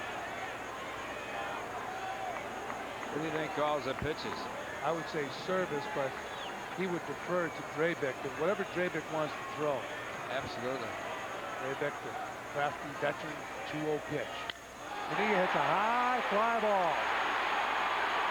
In center field, Hunter is over there on the warning track making the grab, and that'll do it for the Mets. They strand 2 here in the third. They fail to score. We played 3 here at Shea, and it's 5-2 Astros. Mets baseball is brought to you in part by 9X Yellow Pages. More information, more solutions, more stuff. Well, Bill Pulsipher in his major league debut, the Astros are on top of the Mets 5-2. When Pulsipher makes his way to the mound, he's a bit eccentric. Certain rituals he goes through. Don't touch those lines. He always does that as he crosses the lines, and now he goes over, picks up the ball, picks up the rosin bag, puts the bag in the same spot. Very eccentric. And speaking of that, sliding into the booth with the play-by-play, Rusty Stop. Thanks, Francis. First pitch to Drayback, hit into left center field. A dive and a catch. Nice play by Butler. He and Bonilla kind of looked at each other. Bonilla certainly looked at him, but Butler in to make the play.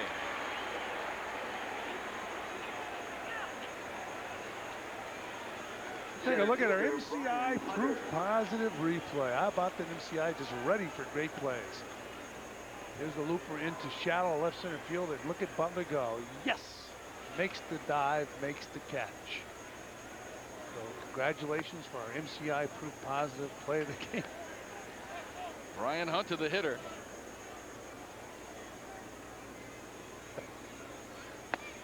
Swing and a miss. Pulsifer settling down after that 5-run first inning.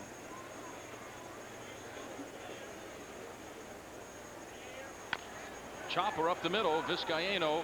Oh, what a tough play. Get it. Good hands to even catch that. That was like glove, hand, glove. But the speed of Brian Hunter, he got no chance. He can fly. Stole 2 bases in this game, stole second and third. Now watch him get down. Well, you won't see him get down the line. You'll see Vizcaíno. Third baseman, Ball staying down. That's tough. Tough play. It would have been tough for him to throw him out if he fielded it cleanly. This guy can really run. There was a play last night where a ball hit as it was going foul, the edge of the grass, and it went back fair. That time it hit the edge of the grass and went toward the left field side. Vizcaíno slapped it with his right hand, grabbed it with the glove. This grass is certainly becoming a pain for the Mets.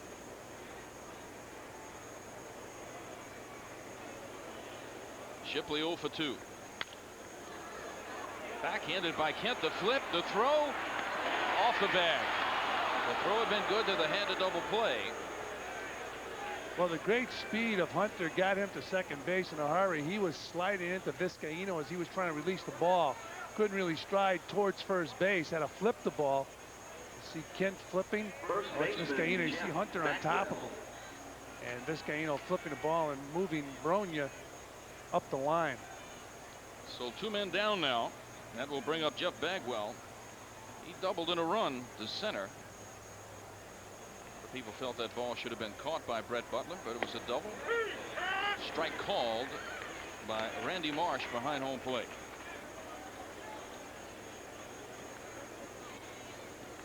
We've talked about the sun being a factor today. There are clouds. Not a bluebird day as it is called, but the sun has caused 3 balls to be misjudged by the center fielders. 2 by the Mets, 1 by the Houston Astros. Rusty, you have been out there. Is that one of the toughest outfields in the league? It's very tough. I mean, the sun fields are tough. That's just the way it is. You just have to play with that. I mean, that's part of playing at Shea Stadium in a day game. Well, we've seen a guy, Brett Butler, who's a terrific outfielder, just struggled today fighting that sun. There is no doubt that Brian Hunter misjudged one in the dead center himself. Bagwell going after a bad pitch. 2 balls and 2 strikes. And here's the situation we talk about where the base runner should be aggressive. Shipley only 1 successful attempt in stealing second base, but why stand there now?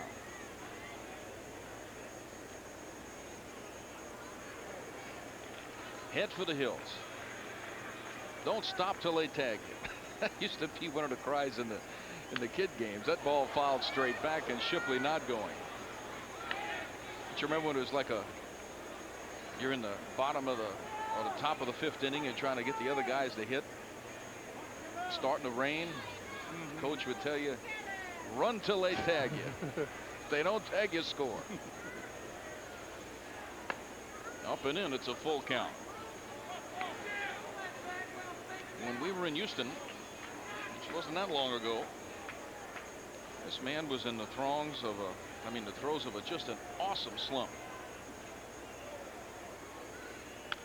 Fouled off. Shipley going that time. It's 3-2 with 2 down. He's got to go. Talked to Bagwell about his college days, and only one college team talked to him about going to school and playing baseball there, and he went to the University of Hartford. No other college talked to this young man about playing baseball at their college. Ground ball foul. It's still 3-2. Shipley will return. Got a couple of wind sprints in. While he was at college, he got an opportunity to play in the Cape Cod League, which is one of the best in the country. He said it helped his career. He got down there, he played with guys from USC and UCLA and Florida, realized, hey, I can play with these guys, and it helped his career. Again, a 3rd foul ball in a row. And Shipley will return to first again when this happens.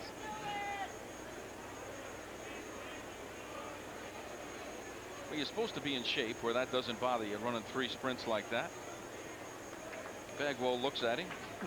No, the hitter should look at the guy on the bases, see if he's okay.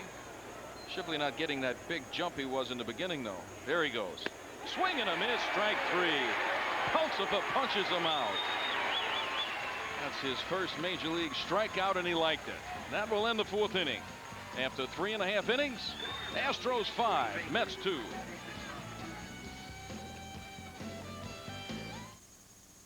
Fans, be sure to add the New York Mets 1995 official yearbook to your collection. It's a must-have for Mets fans with full-color action photos, a story on player development, a team picture, and more. Pick one up while you're at Shea, or send a $9 check or money order payable to the New York Mets to Mets Yearbook, Shea Stadium, Flushing, New York, 11368. New York residents add state sales tax. Please allow 4 to 6 weeks for delivery.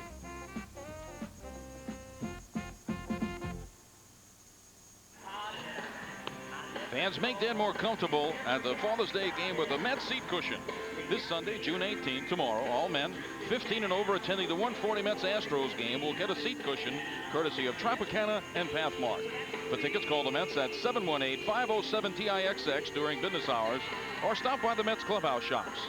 A per ticket surcharge applies. Bottom of the 4th inning here at Shea. Bill Pulsifer ending that last inning with his first major league strikeout, and he helped the umpire punch him out. Todd Hundley will lead it off. Bobby Bonilla just missing that curveball, almost hit it out of the ballpark. Deep fly on the warning track in right center. That ball had drifted out of the park, would be all tied. Dre Beck on the mound for the Astros. He has struck out 3 and walked none. They're looking down and away. And it's there, but it's off the plate to Hundley, ball 1.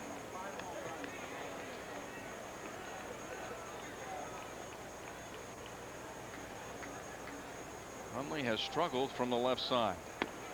Swing and a miss. He went down on a curveball like that his last time up.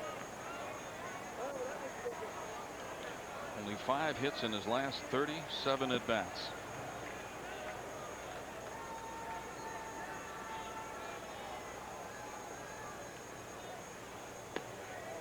That pitch off the plate. Let me ask you a question, Francis.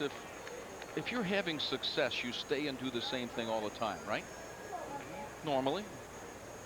When you're not having success, should you stay and do the same thing all the time? Changes. Ball fouled off the plate. Make adjustments. If you're talking about the game of baseball, as you well know, it's a series of adjustments. I'm talking about hitters in the batter's box.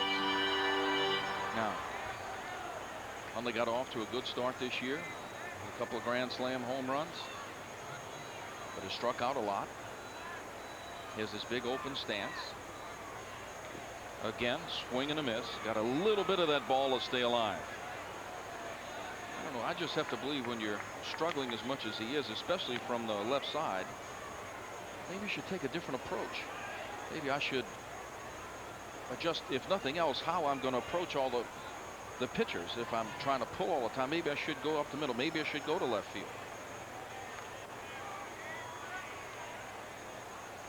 Again, a breaking ball. He gets another little piece of it again. Well, I mean, I've got to believe that Tom McGraw has talked to him about making adjustments. Although it looks today, we're not down the field, but it looks today like they don't try to make as many adjustments as guys like yourself and Peru and people have tried to make adjustments over the years. I think we're going to have to. I don't think they have the plank in the dugout. I think we'd have to buy that plank, that flat one that just kind of hits them in the middle of the forehead, that just kind of gets their attention. There's the man that's going to use the plank. He needs a plank. Yes. 2 balls and 2 strikes to Todd Hundley. Right down the middle is the target. Off the plate is the pitch. Full count.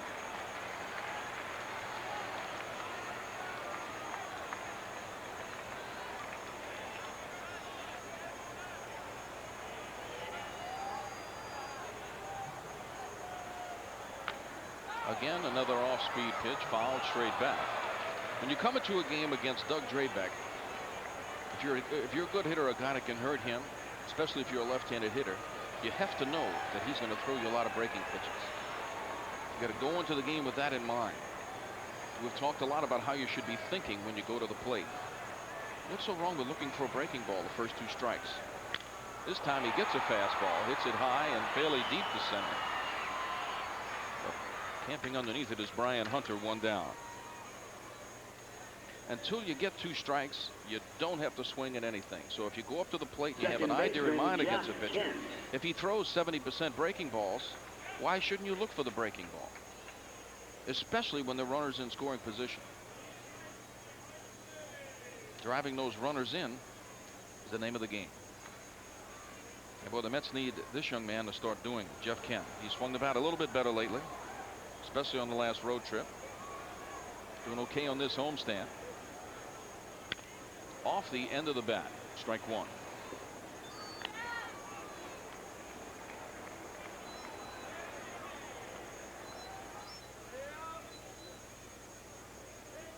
Somehow I think the Mets have, in their efforts to hit home runs, forgot that they also lead the league in strikeouts, and that is something they have to change. They want it down and away. It is just off the plate. 1 ball, 1 strike.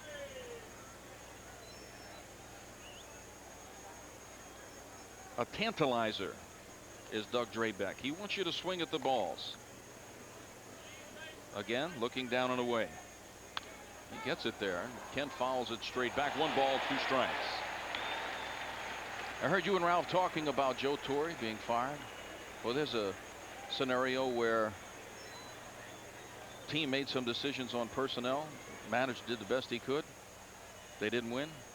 They let go a very good baseball man. Yes, they did. A very good baseball man. Our best to you, Giuseppe. We know you will land on your feet. Kent holds up on that breaking pitch. And that's 4 in a row. What do you think Kent should go to the plate looking for when he comes off that bench? Now, with 2 strikes, he's got to look fastball. Looks fastball. Doug Drabek, his staple pitch is his breaking ball. Plus, the ball, they're going to try to keep the ball away from Jeff Kent. When he's hitting the ball well, he's usually pulling everything and pulling it with authority. They want the fastball in here, I think. Yes, it is, and it is inside. But you're right, Francis. When he is pulling, that's when he's hitting best. A lot of people, I think, talked about using the whole field, but he's a natural pull hitter. I wouldn't mess with a pull hitter. I know it's fashionable to say to use a whole field, but if a guy's effective pulling the ball, go up and pull the ball. Yeah, but he's been so vulnerable to everything outside in the breaking area that up on top of the plate. He won't do it. They went down and in again. There it is. They now have the curveball set up in a 3-2 slot. Let's see. When he's smoking, he has a very quick bat, so he can get up on top of the plate. There are certain people, their bats aren't fast enough to get up on top of the plate. He did it for a short time last year. He got hit by a lot of pitches. He backed off the plate again. There it is. This time he does get a little bit of a fastball. Drifting in the stands. But Jeff has tried to go the other way with pitches, and he loops the ball into right field because he's a dead pull hitter. Some guys are made to use the whole field. Jeff Kent is not. He's very effective pulling the ball. Well, I don't agree that someone has to do that. I think someone, if they work on it in batting practice, can hit the ball hard to the right side. I'm not saying to loop the ball down the right field line. I'm talking about drive the ball into into right center for him. There have been some real good hitters that have been dead pull hitters. And he's done it before. That's right. There you can see him. He's off the plate right there. It's where that front foot goes. Watch the front foot. Up and in the pitch. And Kent gets a free pass. So Drabek walks his first guy. And then he'll bring up Eduardo Alfonso, has a triple and an RBI in this game. On the other side of the coin, you look at a guy like Alfonso who uses the whole field. You don't want him going up and trying to pull the ball. If you go in certain situations where you know the opposition is going to throw you a lot of breaking balls and you can go firmly back through the box or toward the right side, hard. I'm not talking about manufacturing something. Then you'll get pitches you can hit inside. Until you prove that you can handle those pitches down and away, the breaking pitches, you're going to just, if it's a good pitcher, that's all you're going to see. I mean, Kent has not hit the ball well since the great start he had last year. Okay, he had put on the best month and a half you've ever seen in your life, and then he kind of dwindled back down from that great start. This year he started off terrible because pitchers are not going to give him what he wants. And until he proves he can hit what they want to give him, they're never going to give him those pitches unless it's a young kid or somebody makes a mistake. Quick throw to first base. I mean, it's really analytical. They're not going to give you what you want. Till you prove you can handle what they're going to give you, they're going to keep giving it to you.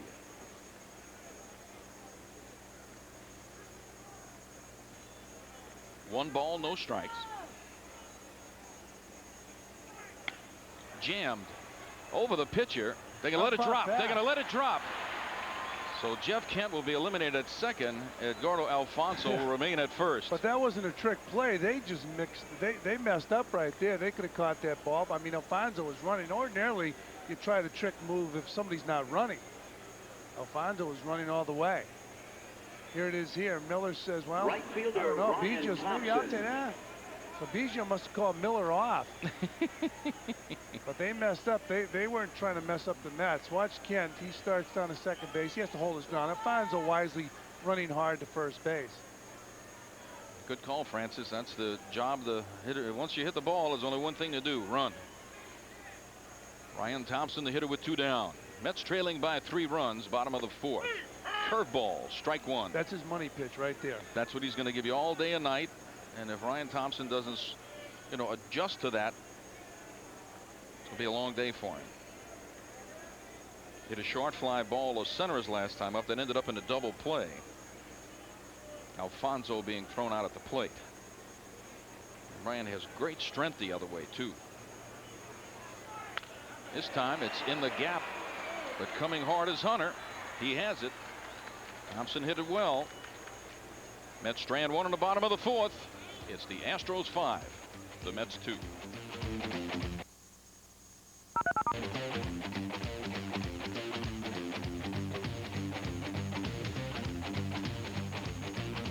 Game time. Game Time has Bob Papa. Bob Papa has the scores. The highlights. The updates. Game Time has Fran. Rusty. And Ralph. It's a pre-game show. It's the source for scores and info. That's the time For the Sports Authority Game Time. Only on SportsChannel. At Shea Stadium, it's Houston 5, New York 2.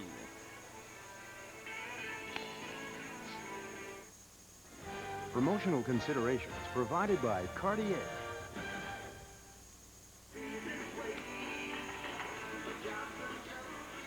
Let's take a look at the pitch count here for Mr. Pulsifer. First inning, 44 pitches. Second, third, and fourth pretty close. That's about on line. So he's thrown the bundle. Top of the 5th, Mets trailing by 3. Derek Bell. It's a soft little. Boy, that's right off the end of the bat. I guess that's just kind of dunked right in there in between Ryan Thompson. So a base hit to lead off the 5th. The left fielder, Luis Gonzalez. And fans, this break in the action ought to be a great time to break for the great taste of Bud Light. It won't fill you up, and it never lets you down. So make it a Bud Light. Luis Gonzalez, the hitter. She's also, Francis Xavier, our best to Lee Mazzelli and his family. Absolutely, Lee. Lee, you take care of yourself. We know you had a little problem. You're resting comfortably, big boy. Called a grand mal, and he is in the hospital, so send along our best. There goes the runner. Hundley with the throw. No chance. So Derek Bell with his 14th stolen base of the season. Bell having a fine year for the Astros. He is falling down in home runs. Hundley did all he could do, get the ball to second base in a hurry. Bell just beat the throw, got a good jump off first base. Bell can play. Trade away from those San Diego Padres, where he had some pretty good seasons with the Padres. He was originally signed by the Toronto Blue Jays. Whoever signs those outfielders for the Blue Jays does a terrific job. Gonzalez fouls it off. This is the middle part of the game, a 3-run lead. The only thing that should be on Gonzalez's mind is to pull this ball firmly. I know it's a left-handed pitcher. Normally you don't want to do that, but if he can at least get it to the right side, he not only has a chance to drive the run in, but the runner will get the third.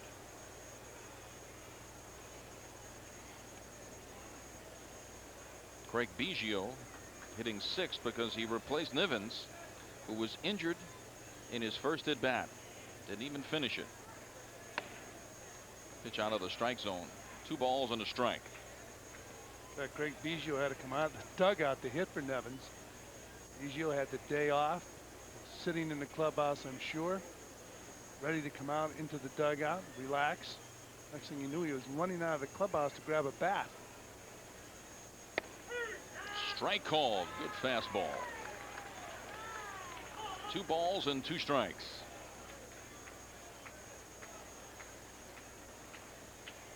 Both Houston and the Mets as teams hitting .260 coming into today's play. Tied for number 8 in the National League. And 3. What a pump. That was a terrific fastball for his second strikeout. Oh, he has good stuff. He has a good fastball. Second baseman Craig A lot of moxie Biggio. out there on the mound. Here he goes right towards the hitter. Throws the ball right by him. He can get the ball up there in a hurry. He almost cuts that ball a little bit. Valve's going out, and that ball beat him. Saw Steve Phillips a moment ago, the director of the minor leagues for the Mets, very high on Pulsifer. You have to be high on Pulsifer. How can you not be? It's just really shown great ability all through the minor leagues. Strike call. Biggio popped the short and grounded the short. We were talking about the transition this young man made from catching to second base, and he's a good second baseman. Mac Delante worked with him a lot. They devised a little instrument to help him with getting rid of the ball, soft hands. Ground ball through the middle. Coming around second, around third anyway, and easily scoring is Derek Bell. So that ground ball back through the box. That's the 2-out RBI. That is the toughest RBIs to get, and credit to Biggio. He's done a terrific job. So has Bell with the Astros. But Biggio, as I mentioned, the graduate of Seton Hall, Shortstop Orlando Miller. done just an outstanding job for the Houston Astros. Well, 2-out RBIs are great. That was only 1 out on that one, but going back through the box, I guess, is what I'm trying to talk about. When you have a chance to drive those runs in, you don't know a pitcher. Don't try to do too much with him. Orlando Miller. The plate. Pulsifer keeping Biggio honest. Biggio, who led the league in stolen bases last year, only 6 bases stolen out of 10 attempts so far this year. And he was bouncing back to first base. It's not no Pulsifer's move yet, obviously. Oh, Biggio last year led the National League in stolen bases. Again, Pulsifer throwing to first.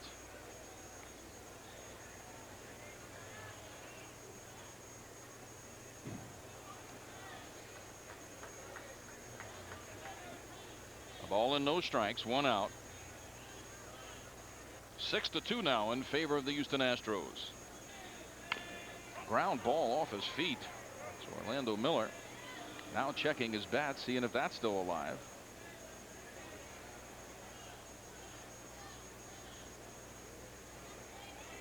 Looks down at Matt Galante for the signs, checks his bat. Tries to walk off the pain from the foul ball. A lot of things happening at home plate.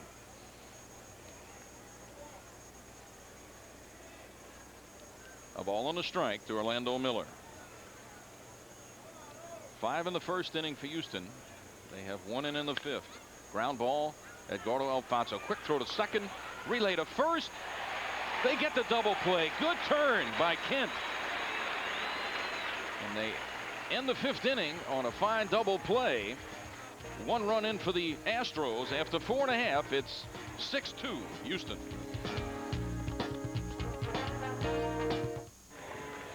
Dallas Green is going to allow Bill Pulsifer to hit again.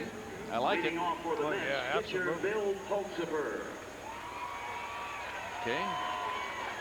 Nice little round of applause for the young pitcher. Well, he has shown very good stuff today. He's losing by 4 runs. A nice game for his teammates to chip away and come back. They've had a couple of chances. Bonilla almost tied it up. That long fly ball with 2 men on. Pulsifer, not the greatest hitter yet. Was 1 for 11 at Norfolk, and that time he's lucky he didn't get hurt.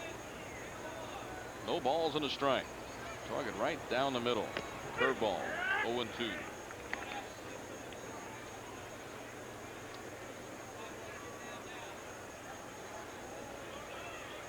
Will he throw him the hook? Yes, he does. Bill was happy he missed it.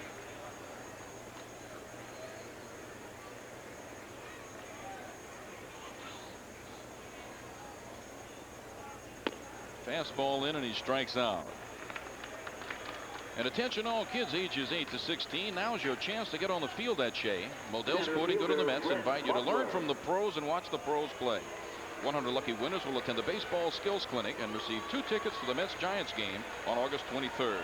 To enter, fill out an entry blank at the Modell's location by July 4th. Learn from the pros, then watch the pros play. Call 1-800-ASK Modell's for the store nearest you. 4th strikeout for Doug Drabek, and Butler comes up. He takes ball 1. He tried to get on his first time up with a bunt. Drabek threw him out, and then Drabek struck him out. Outfield in a normal position for Butler. Shifted to the left side, but fairly deep in center. Pulled to the right side, deep but foul.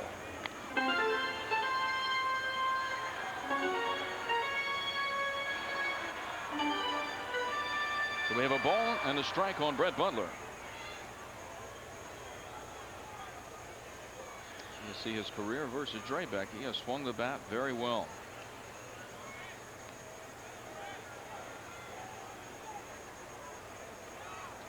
Houston, one more game here at Shea Stadium. Then they go on to Montreal, I believe. Play 3 games there. Phillies come here after the game tomorrow. 4-game series with the Phillies. Looking forward to seeing those Phillies. Greg Jeffries, Darren Dalton, Lenny Dykstra. Should be a great 4 games here at Shea. Nice crowd on hand here this afternoon. Yep. Tremendous day for baseball. Ellis Green hoping his troops can come back. Ground ball, but it's right at the first baseman Bagwell. He tosses to Drabek, who's over there in a hurry, and they're 2 down. We just hope to see a lot of people start coming back out to the ballpark and enjoying baseball. And of course, you just hope that baseball is able to get things in order, the players and the owners, take the fans into consideration. Biggest dilemma, I gotta believe, Rusty, in getting the fans back. You gotta get those youngsters, those little kids, get their friends, their dads, and get them interested in the game again. Start packing these ballparks, but some of the time starts too late. Vizcaino tries to dump one down the third baseline, fouls it off for strike 1. And it's easy for people that are not involved like myself to say you got to adjust the times, but it's going to cost teams money if they make them a lot earlier. But you have to do it to keep the interest. Well, it'll be interesting to see what transpires. It's good to see as many kids out to the ballpark as we have seen. There's strike 2 to Vizcaino. By the way, Francis, in Toronto after 7 against the Texas Rangers, David Cohn pitching a no-hitter. Okay. No balls and 2 strikes, 2 down. Make it 1-2. David Cohn flirted with some no-hitters here at Shea Stadium. Good stuff, no doubt about it. Off-speed pitch, grounded right at Biggio, over to Bagwell. And an easy inning for Drabek in the bottom of the 5th inning. This game is official. Astros 6, Mets 2.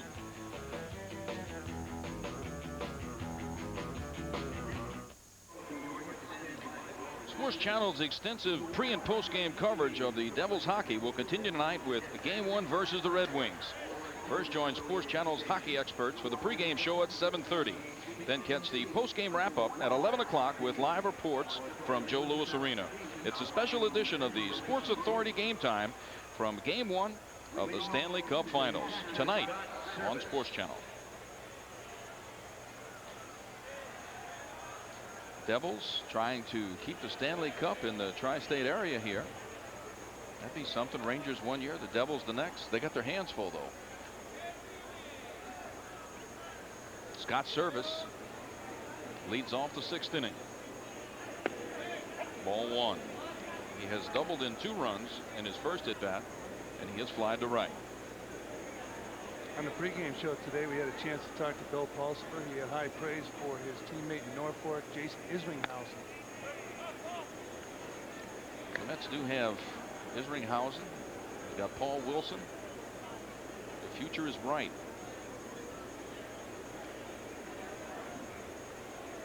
Pitching being the name of the game in baseball, never seems to be enough of it. 3-0. Pulsifer has thrown a lot of pitches. A little mad at himself. That was his 103rd pitch of the game. And 104 will walk Scott Service.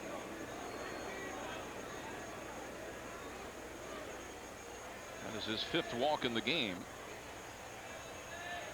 And that will bring up Doug Drabek ahead by 4. It'll be a bunting situation, but he does handle the bat extremely well. So we will see what Terry Collins wants to do. Obviously the bunt in order. And Pulsifer with his 5th straight ball out of the strike zone. 3-0 in Toronto. Cone still with a no-hitter through 8 now.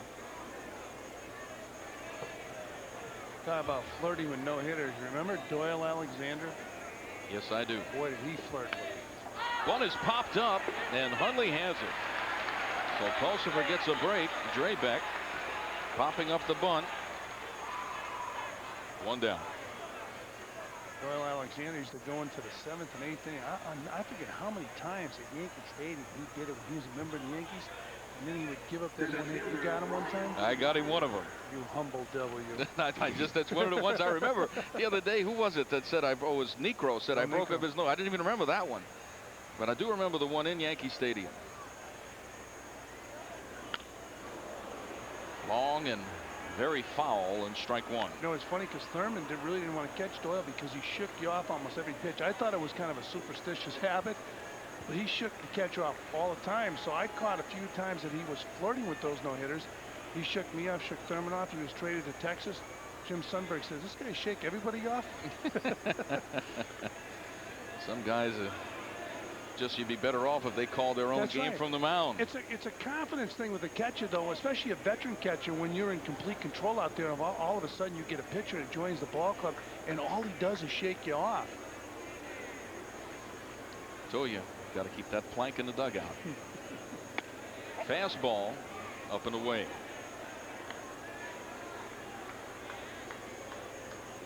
Pulsifer with a little tendency to fall off the mound a little hard toward the third base side. To go at the catcher.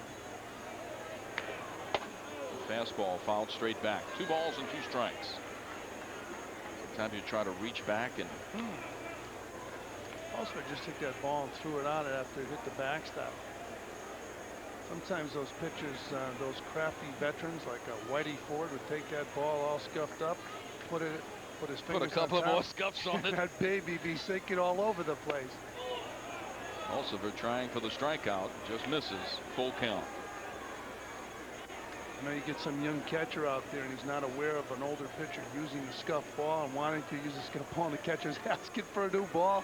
That's to kill him. The pitcher says, "Hey, don't be getting me any new balls."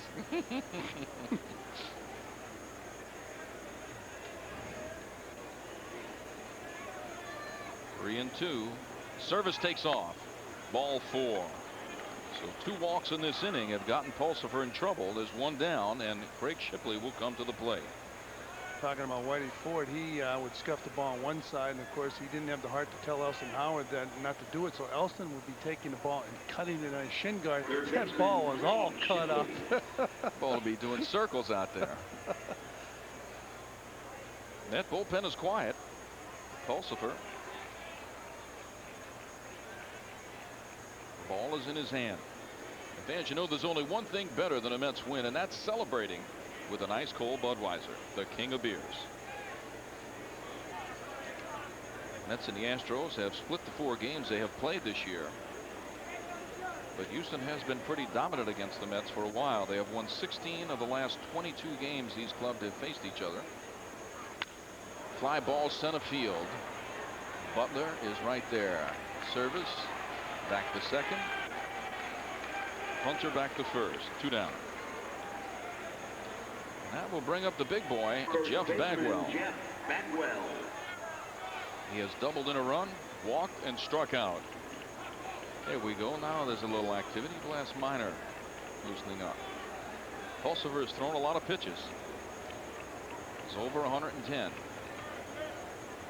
Top of the 6th inning, 6-2 Astros.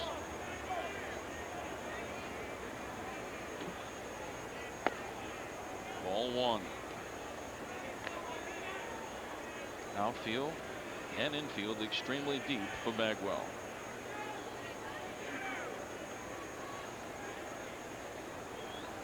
Astros won 2 out of 3 in Philadelphia. They've played tremendously well on the road. Fly ball deep and foul. Just a big strike, as they say. 1 ball, 1 strike. Houston's record at home, astonishing. Only 7 wins and 15 losses.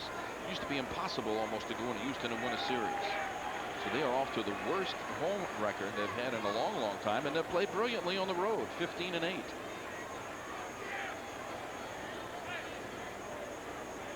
Tomorrow it'll be Brett Saberhagen on the mound for the Mets. Mike Hampton will pitch for Houston. Ground ball foul. 1 ball, 2 strikes.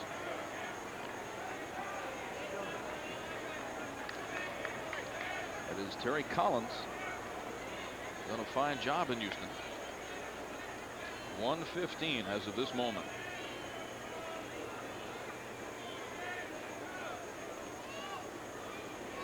So he's in the area of you would expect a complete game to be. You get into the 120s. Swing and a miss.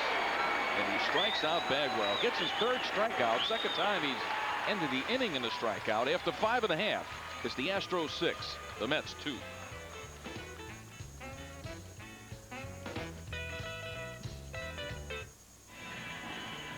Astros 6, Mets 2, bottom of the 6th inning. It'll be Bronya, Bonilla, and Hundley scheduled for the Mets.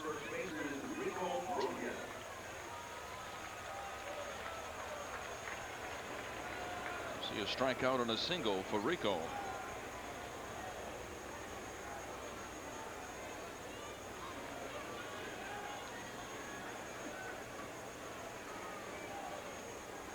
He has struggled a little bit himself of late.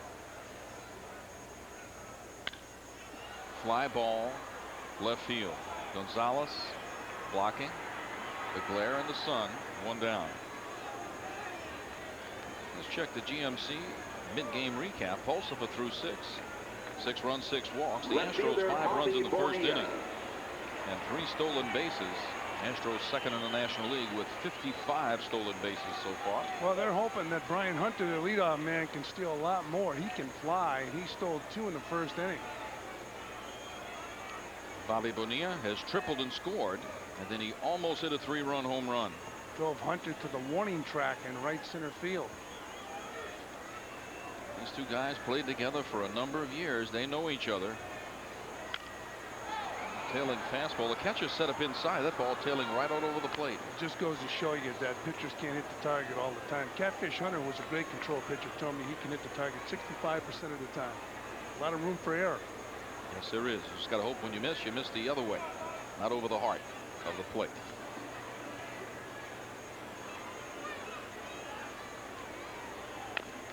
Jim Leland, the fine manager with the Pittsburgh Pirates, was quoted as saying, "One player he could ill afford to lose when he lost all those players to free agency was that guy, Doug Drabek. Not Barry Bonds, not Bobby Bonilla, Doug Drabek." Yet he has not fared well in Houston at all. 82 pitches for Drabek so far. Making 83. That curveball in the dirt. So you saw the difference. Pulsifer 115.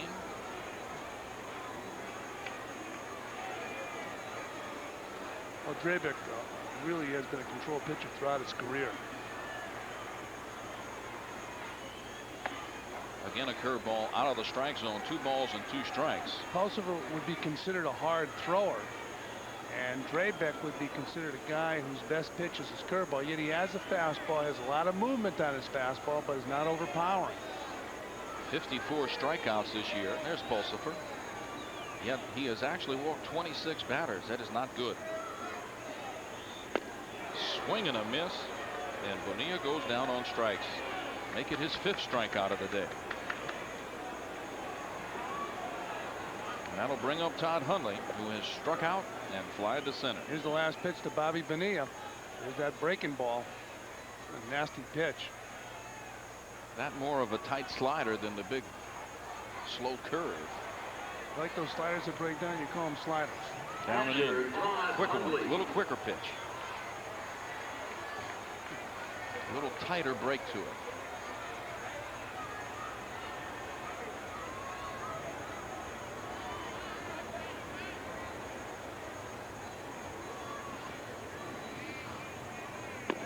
How unusual.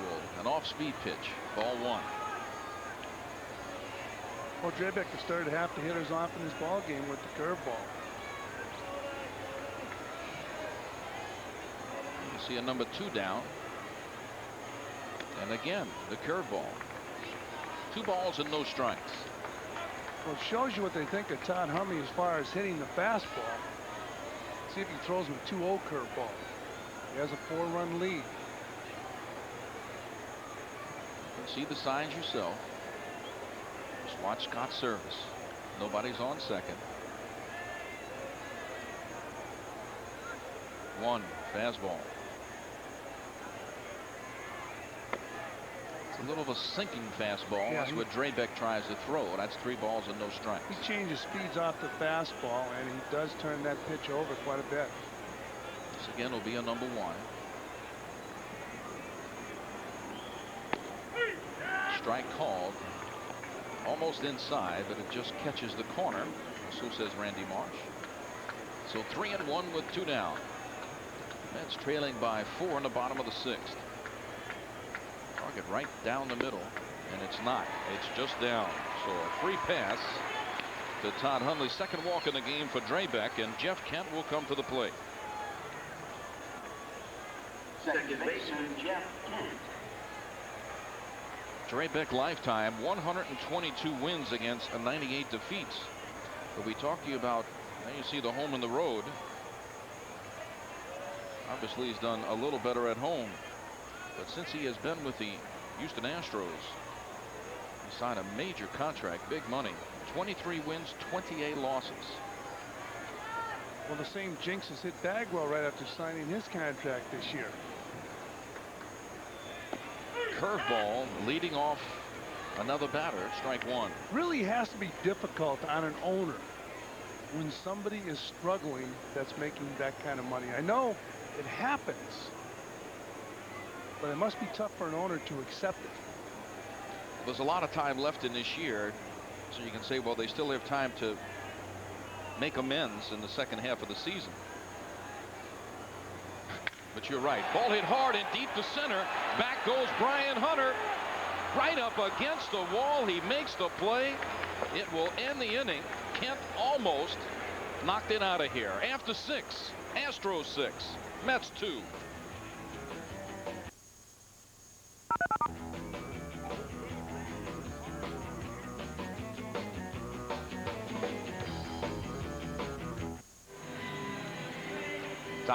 Top of the 7th inning. You see Dallas Green studying that roster. That's the lineup card for both clubs. This will be Pulsifer's last inning regardless. And take us the rest of the way, Ralph Kiner. Okay, Rusty, stop, and a 5-run first inning against Pulsifer. The undoing of the rookie in his major league debut. Since that time, he has given up 1 run on 4 hits. And he'll be working to Derek Bell as his first batter. Bell in this ball game, 2 for 3. Infield base hit that really should have been turned into an out. Didn't help Pulsipher at all in that first inning. And a misjudged fly ball in center field also contributed to those 5 runs. And the first pitch to Bell, a fastball for ball 1. Pulsipher has struck out 3 batters. He has walked 5. 3 of them in the first inning. That was the thing that killed him. Certainly did that. 9 men to the plate in the first inning, and the ground ball hit slowly to third. Alfonso quickly to it, and Bell is out. Well, this is the anniversary of a very famous play that took place in New York. I'm ready. You're ready for it, huh?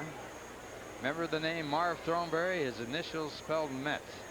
Yeah. Marvin Eugene Throneberry, first baseman for the Mets. The most famous, as you look at Luis Gonzalez. Oh, is this the base running thing? This is the great day. The day, the anniversary. On this day in 1962, Throneberry tripled to right center field with 2 men on base. The 2 runners scored. The Mets looked like they had the tying run at third base, a chance to tie up the ball game. The Cubs put the ball in play, threw it over to first base to Ernie Banks. Ernie Banks stepped on the bag. Dusty Bogus, the umpire, called Throneberry out for missing first base. Casey Stengel came out of the dugout to argue the play, and he argued, and he argued. And about 10 minutes into that argument, Dusty said, "Casey, I wouldn't argue anymore." Casey said, "Why not?" He said he didn't touch second base either. Mets lost that game to the Cubs by a score of 9-8. Somebody asked Throneberry how he missed both of those bags, first and second. He says, "Well, it's so long since I was down there, I didn't know where they were." And that pitch outside, and they count 2 balls and 1 strike. Speaking of days of yesteryear, Ralph, this was a date in history when Ted Williams hit his 500th home run. And a strike call there, and the count 2-2. The batter, Luis Gonzalez, and a strange thing happened to him this year. He was playing left field. It was the 7th inning. Harry Carey was singing the "Take Me Out to the Baseball" song. Fastball there, 3-2. And out in left field, Gonzalez was watching somebody pour something on the field. He went back to his position. This ball hit high in the air. And a chance for Huntley in foul territory. And he makes the catch. And that something that was being poured in left field was the ashes of a cremated body. I remember reading about that. Gonzalez didn't want to go back out there and play left field.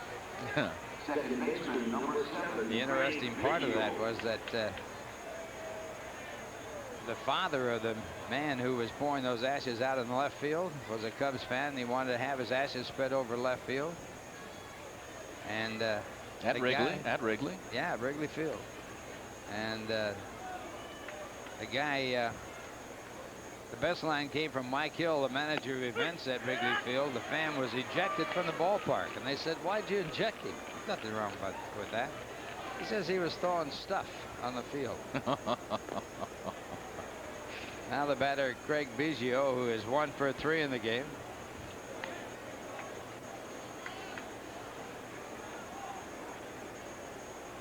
Throneberry, certainly a part of the legend of the New York Mets. First baseman in 1962. I thought you might take off on the 500 home runs of Teddy Ballgame, Ted Williams. Now everybody knows he hit that, and he hit more. His last home run, he hit off Jack Fisher. His last at bat in the major league. This ball hit hard to left field. It's way back. It's going. It is gone. Goodbye. Craig Biggio with a home run. And it's now a 7-2 ball game. First home run given up by Pulsipher in the major leagues. You know, doesn't it always work out that way? A guy who was not supposed to play having a good day. It's 2 hits and 2 RBIs for Biggio, who replaced Niven, who was injured in his initial at bat. Biggio finished that one up. He just turned very well on that fastball. 7th home run for Biggio, and the next batter is Orlando Miller, and he takes high for ball 1. He knows it. Ball out into the bleacher area. And the count, 2 balls, no strikes. How many home runs would have Teddy Ballgame hit if he had not been, what, 5 years in the service? Well, about 4.5, I guess. Who knows? Gee, that was in the prime of his career, too. In the 1950 All-Star game, I hit a ball in left center field at Comiskey Park, and he went back and caught it against the scoreboard and broke his elbow. He played, that was in the first inning. He played 9 innings of that ball game, left the game, and his elbow was broken. And he said he never could really hit after that. Only hit 380. Yeah, that's close. Oh, my goodness. Last man to hit 400 in the American League. To me, he was the best hitter ever. Oh, he's the best I ever saw. I didn't see Babe Ruth. He has a Hitters Hall of Fame down in Florida near Ocala. That's certainly worth seeing. The 3-1 pitch, chopped out to the shortstop Vizcaíno, and he gets it over to first base for the out that retires the side. So that'll be it for Pulsiver. Gave up 7 runs on 9 hits through 7 innings of work. And the score at the end of 6.5 innings, it is 7-2 in favor of the Houston Astros. Back to Ralph Kiner and Rusty Staub. And for the New York Mets, trailing 7-2, the leadoff batter will be Edgardo Alfonso, tripled in 2 at-bats. On the mound, Doug Drabek, and the breaking ball for ball 1. Drabek has just about started off every hitter in this game with a breaking ball. His first pitch of the game was a curveball. 1 ball, no strikes to the curveballing right-hander.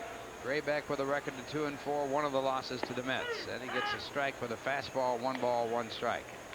Though David Cohn lost his bid for the no-hit game and the shutout, the Houston Astros had a pitcher that pitched a no-hit game and lost it 1-0. The only 9-inning 1-0 loss when pitching a no-hitter. Ken Johnson. Ken Johnson was his name. In fact, the run scored on an error that went right between the legs of Nellie Fox. Nelson Jacob Fox. That was back on April 23rd, 1964. And a high fly ball hit out to left field. The left fielder, Luis Gonzalez, puts it away. So Alfonso flies out to left. He's now 1 for 3 with that triple. And that'll bring up Ryan Thompson. Hard to believe that Nellie Fox, who had so many great years for the Chicago White Sox, played for the Houston Astros, but Joe Morgan, who replaced Nellie Fox at second base, and Nellie Fox was his idol. Nellie really helped Joe a great deal, got him to use that small glove to turn a double play at second base. Actually played for the Colt 45s before they became the Astros. And that pitch outside, a curveball again as the first pitch. Jeff Berry in the on-deck circle, batting will bat for Bill Pulsifer. First guy to pitch a no-hitter for the Houston club, his Colt 45s, was Don Nottebart. And a fly ball hit the left field. Easy play for Gonzalez. 2 men away. Thompson now 0 for 3 in the game. In his last 9 ball games, he was hitting .400 before this one. That'll bring up Jeff Berry. Berry with just a few at bats. He has been up 3 times. And he's 0 for 2 as a pinch hitter.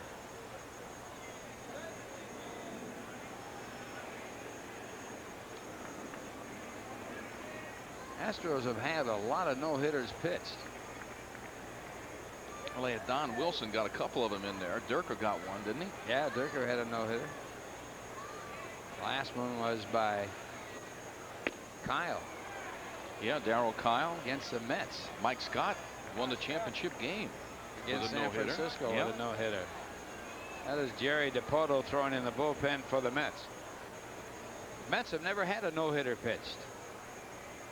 And the Mets and Houston coming into the league at the same time back in 1962. Big swing and a miss by Berry. And the count at strike 2 for Mike Drabek. That was in a game where I believe there was just 2 hits in the game, Ralph. 2 doubles in 1 inning off Dick Drott. Scored a run, and Juan Marichal pitched a no-hitter against the Colt 45. And the curveball for strike 3. So a 1-2-3 inning, 6 strikeout for Dre Beck, and the score at the end is 7. It's the Astros 7, the New York Mets 2.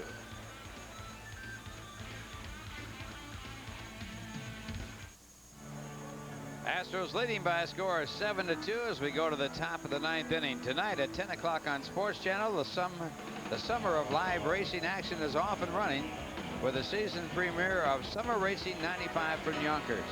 It's an hour of exciting harness races live from Yonkers Raceway. Summer Racing 95 from Yonkers tonight at 10 o'clock on Sports Channel. New pitcher in the game, Jerry Dipoto, his 18th game, an 0-3 record with no saves, a 6.85 earned run average. In 22 1/3 innings pitched, he has given up 28 hits, walked 10, and struck out 19. And he'll be working to Scott Service as his first batter. Talking about some of the events that has taken place in Houston. The highest batting average in baseball history compiled by a Houston ball player. His lifetime batting average 1,000. Oh, I know who it was, too. And he had 3 at-bats and 3 base hits, and they were all against the New York Mets, and he never played another game for Houston. Who was it? His name was John Paciorek. His brother, right, who is now working for the Chicago White Sox on television. Tom Paciorek, who played here with the Mets for a while, played with a number of different teams, but John Paciorek was a great high school football player, gave up all kinds of scholarships, and that was the only at-bats he ever got in the big leagues, and it was something. Last day of the season, 3 for 3. 3 for 3, hurt his back, never got back into the major leagues. Highest batting average in major league history with the most at-bats. There have been other players that have been 1,000, like 1 for 1 and never had another chance.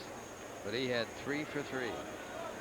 First pitch to Service, who is 1 for 2 with a walk and a strike 1 on a foul ball. Service hitting .239, 1 home run, 10 runs batted in.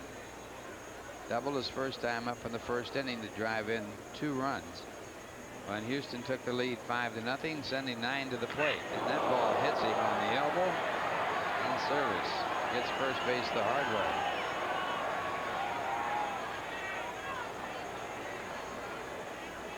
Here's a look at it. See, we're right off the left shoulder. Pitcher Doug Draybeck. It's right up and in.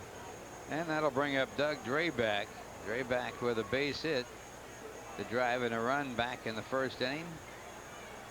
Also has been robbed of a base hit on a great diving catch by Butler, and he also fouled out trying to sacrifice, and in a sacrifice position right here. Runner at first base, no one out, top of the 8th inning. Squares and bunts it out to the mound. Dipoto throws to Kent covering at first base for the out. So a successful sacrifice, his 3rd sacrifice bunt of the season, and that'll bring up Brian Hunter. That's the first time Service was hit by a pitch. Second time Dipoto has hit a batter. Dipoto might have had a chance at second base. Never looked. Service not very much in the speed department, and he just said, I'm just going to get the runner. The hitter anyway, not the runner. So he had a chance at second to get Service. That'll bring up Brian Hunter. Hunter in this ball game is 1 for 2 with 2 walks. He scored the first run of the ball game after a 3-2 walk, stealing second and third, and he came in on Bagwell's double to center field that should have been caught. He would have scored anyway. It would have been a sacrifice fly. Would have had the RBI. Yeah. And the fastball in there for a called strike. Hunter hitting at .273 coming into this game. Last night's ball game, 4 for 7. Hit his first major league home run off Doug Henry of the New York Mets, and there's a wild swing. Strike 2 the count. Hunter led all minor league hitters with a .372 average playing for Tucson in the Pacific Coast League back in 1994.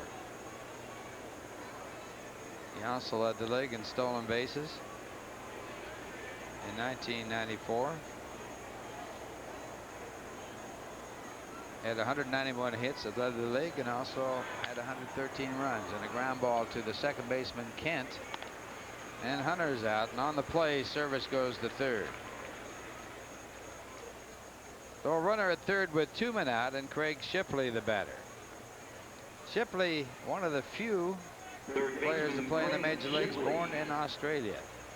Tap the Rockies with Coors Light. Thank you, New York and New Jersey, for making Coors Light the #1 light beer. Shipley once with the Mets. Played 4 games with the Mets in 1989, hit .143. I'll tell you, Ralph, good comeback by Bill Pulsipher in the game today. The 5 runs, we said a couple of outs could have been made to help him not give up that many runs in the first, but a good outing for him after that tough first inning.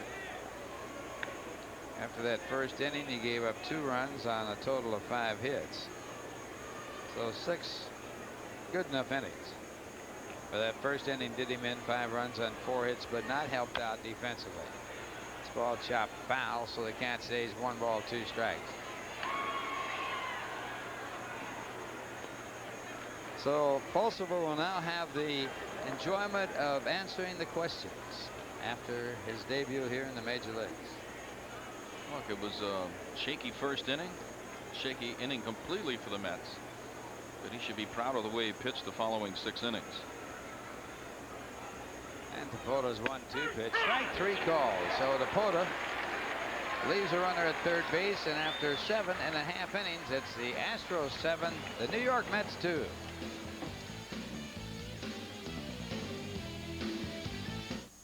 Mets baseball is brought to you in part by Oldsmobile.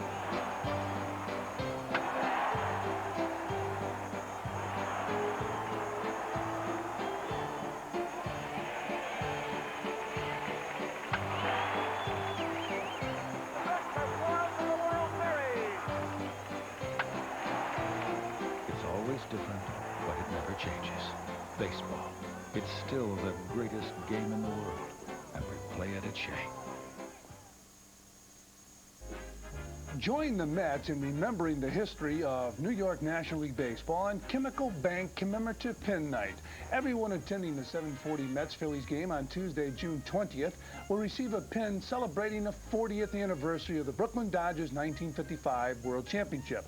For tickets, call the Mets at 718-507-TIXX during business hours or stop by the Mets clubhouse shops. A per-ticket surcharge applies. Astros 7, the Mets 2. Did you recognize those 3 guys in that photograph? Pee-wee Reese, Jackie Robinson, and Duke Snyder. Okay. 1955 World Champions. Johnny Padres pitching the final game of the World Series, the 7th game, winning by a score of 2-0. It's the only time they won the World Series. While they were in Brooklyn. That is true. Played in the World Series in 1920 against Cleveland. As Butler will lead it off, he's 0 for 3. And he takes the first pitch, a called strike. Again, a curveball to start off the sequence. Third baseman, Craig Shipley, in tight. Not as far in as most third basemen play Butler. First baseman, Jeff Bagwell, also in on the first base side. Butler takes another curve. 1 ball, 1 strike. Butler 0 for 3 with a strikeout. Drabek bounces off the mound well. Sometimes a pitcher will say, I don't want you to play too much in. He's quick off the mound, Drabek. And a line drive in the left center field, a base hit. Center fielder bobbling the ball. Butler trying for 2, and he'll make it. So Butler with a base hit to lead it off here in the 8th inning. The Mets trail by 5. And the Mets are hoping that'll be a start. Well, they're trying to decide who's going to get it. I don't think they could really call that an error. I think you have to give a double and good aggressive base running by Butler. That'll bring up Jose Vizcaino. Jose 1 for 3. And the Mets need base runners.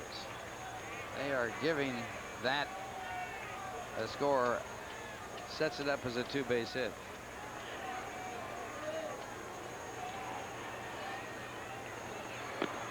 And Vizcaino squares into bunting position. If he is bunting there, he would be bunting for a base hit. You're not going to sacrifice 5 runs down in the 8th inning.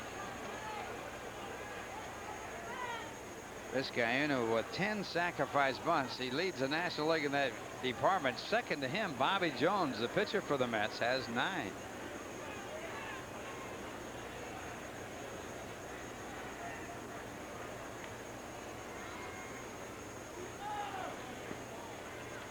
Mets have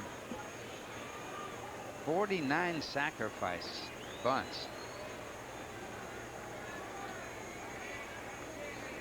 There's Dave Veras throwing in the bullpen.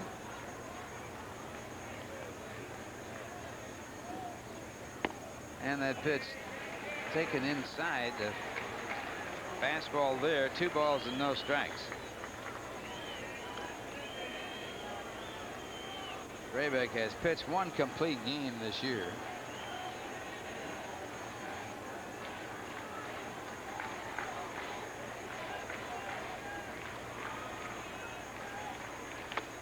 And a swing and a foul ball, and the count 2 balls and 1 strike.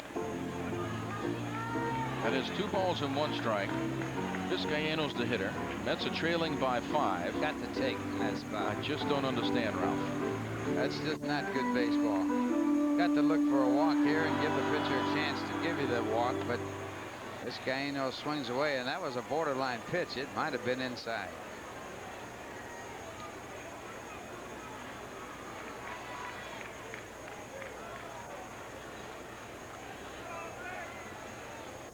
And he's going to bunt for a base hit, but bunts it foul. 2 balls and 2 strikes. Dallas Green has talked about that, and he said a lot of that is his decision. He's letting his hitters hit when the count's 2-0, 3-1, even though the Mets are down in the latter part of the ball game, because he says they are such bad 2-strike hitters that he feels he might be able to get a base hit when the pitcher's laying one in.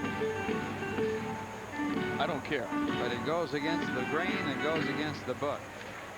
But he's trying to help out the hitters because of their lack of the ability. Play at second base. It goes into center field. Butler gets up and goes over to third. It's going to be close to third, and Butler is out.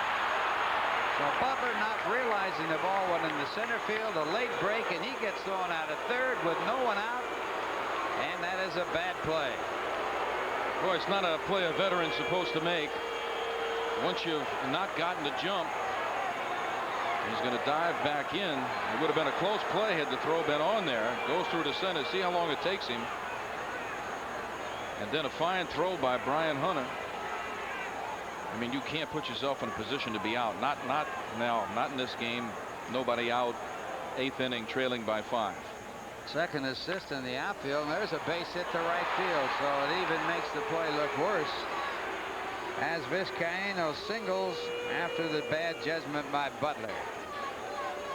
So instead of runners at first and third, or actually it could be a runner in and a runner at first with no one out. 1 out and a runner at first base as Vizcaino gets his 2nd hit of this game, and it will bring up Rico Brogna. There's sometimes when things aren't going good, you want to do something so positive that you push yourself by the basic thoughts of the game and the ABC rudimentary things that are supposed to take place. Brogna really struggling now. Does have a hit in this game, 1 for 3. And he takes the first pitch for ball 1.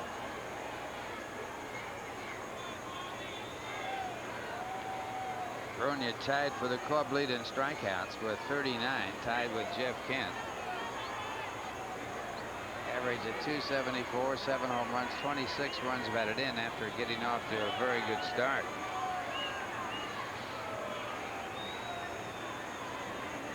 That's now with 7 base hits off Drabek. And Drabek misses with a fastball. 2 balls, no strikes. Tomorrow it'll be Brett Saberhagen on the mound for the Mets against Mike Hampton. Game time at 1:40. Saberhagen 2-2 in the year. Hampton 1-2. Final game of this 3-game set, and there's Saberhagen.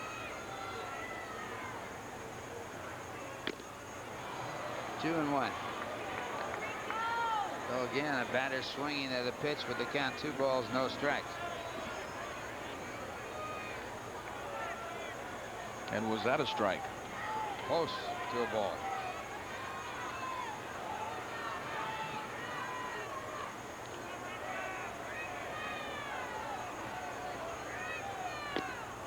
Breaking ball that time. 2 balls and 2 strikes.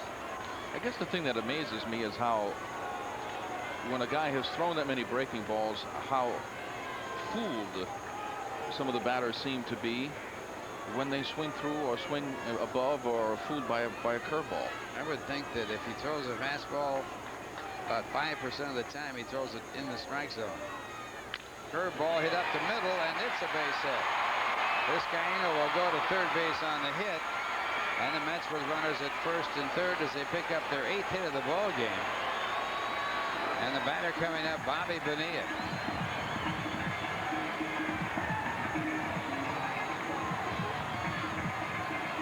Manager coming out. Might see us a change right here. You would think so. But He's taking the ball. Yeah, he's out of the ball game. But Houston leading 5-2. Bobby just missed tying up the ball game back in the third with a drive to deep center field that was caught for the final out of the inning. Well, a new pitcher coming in. This call to the bullpen is sponsored by MCI Long Distance.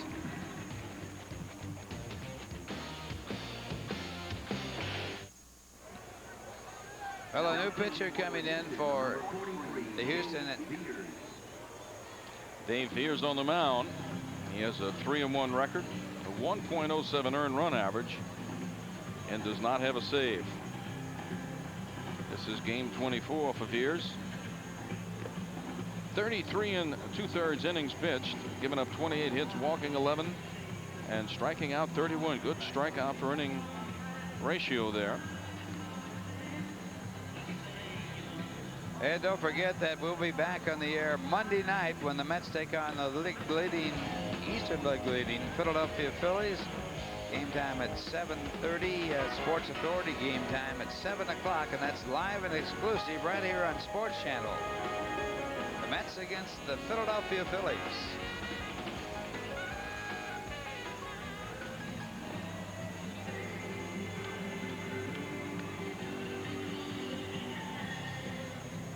Dodgers leading the Cubs by a score of 10-2 in the only other day game in the National League. Phillies leading Atlanta by 3 games, Montreal by 3, Mets by 11.5, and Florida by 13.5. Those Cubbies trying to get back at Cincinnati. Cincinnati has played so extremely well after that terrible first 9 games of the season. Cincinnati, in fact, has lost 3 in a row. The Cubs, having won the 2 previous games, snuck to only 4 behind, but they're going to lose this one, it looks like. You never know in Wrigley Field, though. An 8-run lead is not the same as it is in some ballparks. That is for sure, as Bobby Bonilla steps in. That's trying to get back into this ball game. Bonilla got a gift 3-base hit back in the second, and the ball totally misjudged by the center fielder Brian Hunter. Is 1 for 3. He also has struck out last night, 3 for 7 in the 16-inning marathon won by Houston. And Bobby hits a fly ball to right field. Derek Bell in right field with the play. Coming down the line, then stopping is Jose Vizcaíno. So Bonilla on one pitch by Veers flies out to right field. That'll bring up Todd Hundley. Todd struck out, flied to center, and walked in his 3 appearances in this game. You see Bonilla throwing everything down. I guess he's actually saying he thinks that the runner should have scored on the fly ball, but you can't take a chance there. You're down by 5. It was too shallow. Can't take a chance at all. You may want it. You may want someone to take that chance for you. But it's a team game. It's not an individual game. It's a game for the team only. The first pitch, a called strike. Hundley taking that first pitch for strike 1. Todd, 5 hits in his last 38 at-bats. Down to 239, 4 home runs, 19 runs batted in. 2 of his 4 home runs have been grand slam home runs. And they came early. Goes after a bad pitch and fouls it back into the stands out of play. You know, bring all those theories up talking about different hitters. There's Bobby Bo. Well, he's not happy. Nobody wants to leave a runner on at third base. But speaking about Hundley, it's such an exaggerated stance that he has. He's had very limited success with it. I don't know, Ralph. I got to think about it. Well, I heard you talking about that with Fran, and if it works, great, stay with it. But if it's not working, and it hasn't worked yet, you got to do something different. And he takes that one in there. Strike 3 call. That ends the inning. The Mets leave 2, and the score at the end of 8. It's the Houston Astros 7, the New York Mets 2.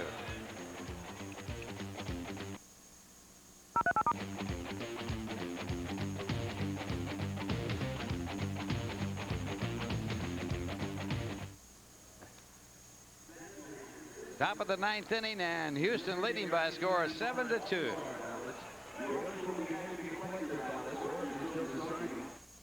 Travel arranged through U.S. Air. With nearly 5,000 flights a day, U.S. Air is the airline that connects over 200 business centers nationwide. Jeff Bagwell will lead it off for Houston here in the top of the 9th inning. Houston up by 5. Bagwell in this game with a base hit and 3 at-bats. He struck out twice. He also has walked. Amazing thing about Bagwell, he has struck out 51 times this year in a third of a season. He drives that into right center field. It'll be a base hit. Last year, Bagwell struck out 65 times in the complete season when he was the MVP. Actually, an incomplete season because they still really did have have 6 or 7 weeks left to go in the season. But well, he has certainly accelerated that. He's had 179 at-bats, and he has struck out 51 times. That would equate to about 150 strikeouts in a regular season. That brings up Derek Bell. Bell 2 for 4 with 2 blue base hits. Now hitting at .337, and the first pitch by Jerry DePoto. A swinging strike. Bell started the day 6th in the National League in hitting with a .333 batting average. Coming to Houston from the San Diego Padres. Big thing with Bell, though, it has had really not affected his RBI count a great deal. He's got 30 RBIs. And the number 4 hitter, the number 3 hitter, the number 5 hitter, their job is to drive runs in. That is the most important thing they do.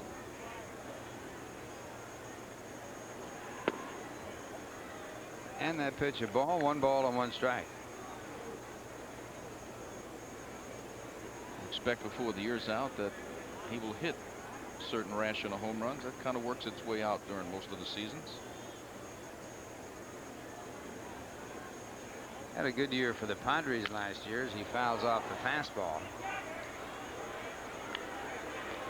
The Padres in 1994, 311, 14 home runs, but only 54 runs batted in 108 games. Hit 2 home runs against the Mets on April the 18th last year. Drove in 5 runs.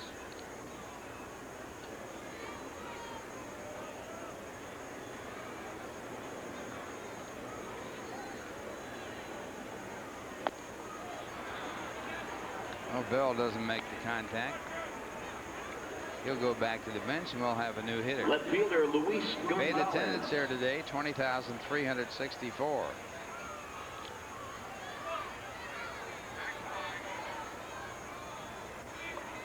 Luis Gonzalez, the batter. Gonzalez 1 for 3. Triple in the 3rd. That was misplayed in center field.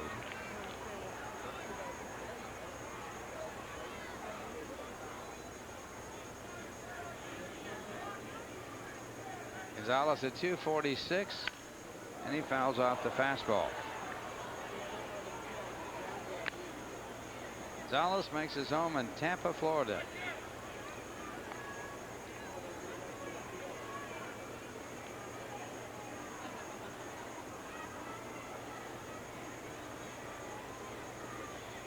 Runner at first base not being held on. Bagwell, the runner.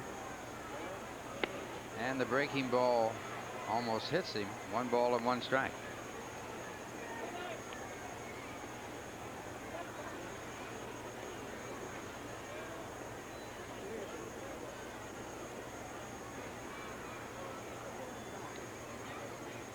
'93. Gonzalez hit 300 for Houston. And he fouls off the fastball. 1 ball and 2 strikes. He had 15 home runs, 72 RBIs that year. Last year in the abbreviated season, 273 with 8 home runs, 67 RBIs. '93 needed a base hit his last at bat of the season, and he got it to hit 300.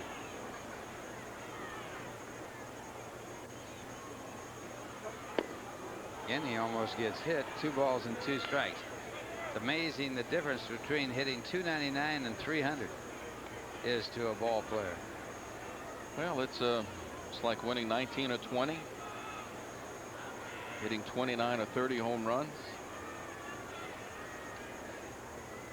driving in 99 instead of 100. Those milestones. Up the middle, flag down by Dipoto, and he should get the double play and does. Dipoto to Vizcaíno to Bronya, and the double play retires Houston here in the top of the 9th inning. We go to the bottom of the 9th. The Mets need 5 to tie. After 8.5 innings, it's Houston 7, the Mets 2. Last chance for the Mets as they bat here in the bottom half of the 9th inning. Houston leading by a score of 7-2. And it will be Jeff Kent to lead it off. Jeff 1 for 2 in the ball game. Doubled back in the 2nd inning to drive in the Mets' first run. Walked in the 4th, and this time he bloops it into right field, and it'll be a base hit. So Kent showing signs of breaking out of that long slump that he had at the start of the season. Leads off with a base hit. Dave Veers on the mound for the Houston Astros. Third baseman, And he'll now Edgardo work to Alfonso. Edgardo Alfonso, who is 1 for 3 with a triple. Alfonso tripled to drive in the Mets' second run in the 2nd inning, triple to right field. Astros leading 7-2. The Mets with a runner at first, bottom half of the 9th inning. No action in the bullpen for Houston. And the fastball for ball 1. Alfonso at 254 for the year.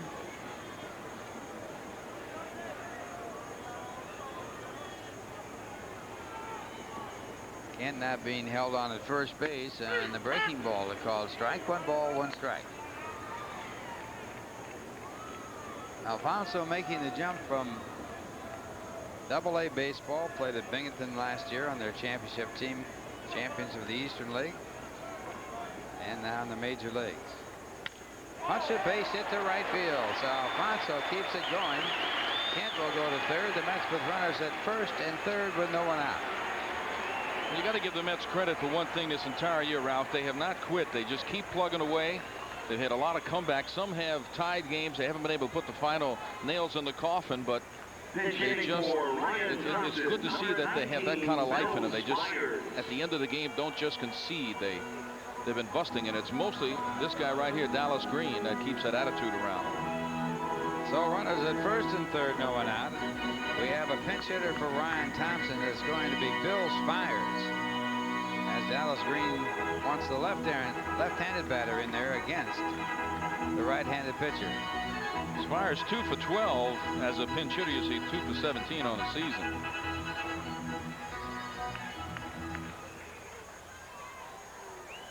And with that last base hit, action starting up in the bullpen for Houston. And Spires goes after the first pitch and fouls it into the stands for strike 1. Spires at 118 for the year has driven in 1 run.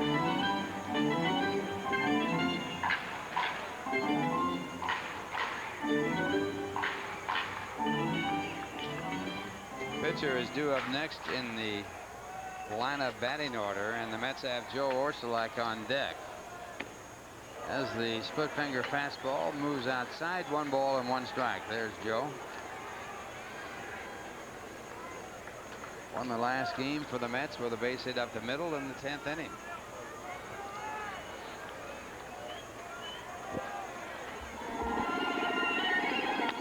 And a fly ball to shallow center field. Kent tags up at third base. The throw will go into second. Kent scores easily, and it's now a 7-3 game. But the Mets losing out.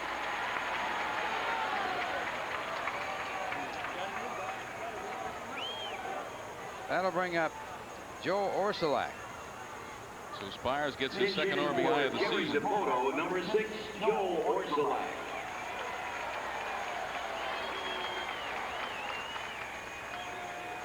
Orsulak hitting .316 for the year, no home runs, 14 runs batted in, 3 for 11 as a pinch hitter, but 3 runs batted in.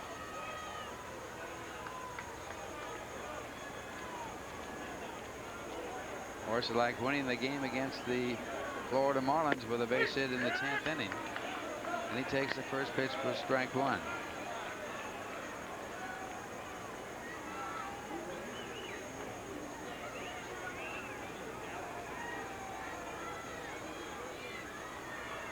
Dave Veers back and missing way outside. 1 ball, 1 strike.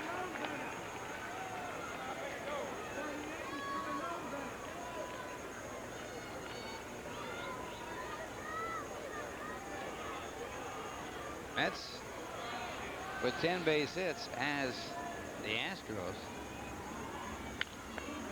They're trailing by 4 runs, and the fastball fouled back. So the count 1 ball and 2 strikes. Nothing like a souvenir ball in the stands, huh? Last night's ball game, 4 hours and 53 minutes, going 16 innings, the longest game in the National League this year. Ground ball in the hole, cut off by the second baseman Biggio, who has a fine pair of hands, and he picks up the out. So now 2 men out. The batter will be Brett Butler. And Butler, although he doubled last time, was thrown out at third on a tough play. The fans that are here not happy with the day that Brett has had. He has not had a good day. Doubled in the 8th inning, 1 for 4 tonight, but after a pickoff attempt at second base, he was thrown out trying to go over to third with the center fielder throwing him out at third base for the first out of the inning at third. Some days you're out there, you're trying as hard as you can, you're busting it as hard as you can, and things just don't work out. Not every day is going to be good. Just try to be as consistent as you can be. Veteran ball player, 38 years of age, 2 nights ago. Coming up with 2 base hits in that ball game. And he takes the pitch for a called strike. Make that for ball 1, not a called strike. 2 for 8 in last night's marathon. 1 for 4 in this one, so he's 3 for 12 in the series.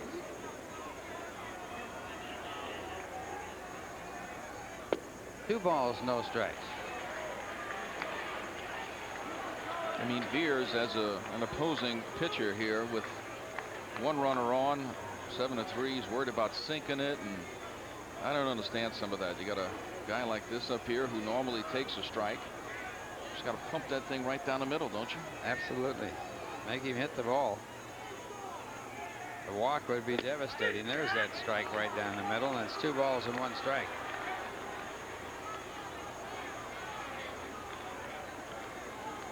Mets would like to get Bonilla up in a situation that would put the Mets in a chance to tie or win the ball game. And the 2-1 pitch, and it's hit hard to shortstop. The throw to first base is in time, and the Houston Astros win it by scoring 5 runs in the first, adding another run in the 5th, another in the 7th, and they win it by a score of 7-3. Doug Drabek, the winning pitcher, he's now 3-4 in the year. The losing pitcher in his major league debut, Bill Pulsipher, in his record 0-1. So Houston winning by a score of 7-3, and now let's go to Bob Papa in the studios.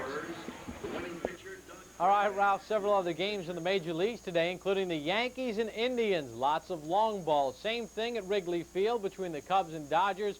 We'll have all the highlights and scores, plus a look at the U.S. Open. We're going to take a quick time out. When we come back, we'll get you back to Shea Stadium for more of the postgame. The Astros with a 7-3 win over the Mets. The cost of living in America continues to go up. Yet the cost... Well, the Astros win it by a score of 7-3 in the debut of Bill Pulitzer on the losing side of the ball game. Not as expected, or at least as the Mets expected, as he gave up 5 runs in the first inning. Did pitch well through the next 6 as he worked 7 innings in the ball game, but falling behind 5-0.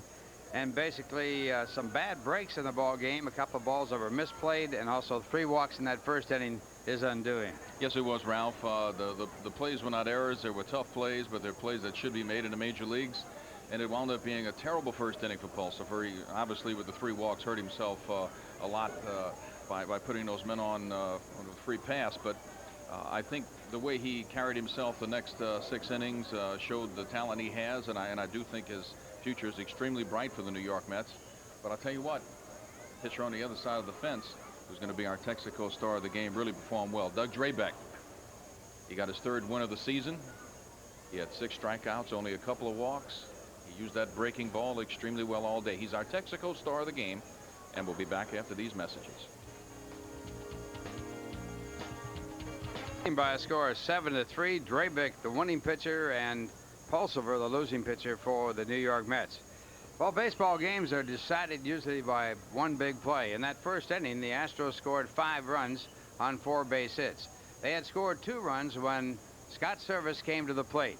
2 men were out, and if Pulsifer had been able to get Scott Service out, it would have been a 2-run inning, but it did not turn out that way. Scott Service, and this is our Bud play of the game, as Service doubles down the left field line to drive in 2 more and set it up for Drabek to drive in the 5th run in that first inning. So that play, the big play in the ball game, our Budweiser play of the game. Yes, it was, Ralph. There were some good things by the New York Mets. Vizcaino, Bronya, Edgardo Alfonso, Jeff Kent all getting 2 hits. The Mets have to get the offense going. You know, it's just when you have the kind of start the Mets had, you just can't find out a reason why a team is not done. We know the bullpen has not really done its job. There's a lot of games in front, and I've said this many times, I do think this ball club has a lot of talent, and I do think that they're going to play fine baseball throughout the rest of this year. We just have to sit back and I guess hope that it's going to come together as far as the New York Mets are concerned. Certainly the starting pitchers for the New York Mets have done their job. They have come out and given some good efforts on the mound. And if the Mets can get some clutch hitting to come up at the right time and cut down on the strikeouts, it looks like they have a chance to come back and have a respectable season. And we'll be back with other messages right after these messages.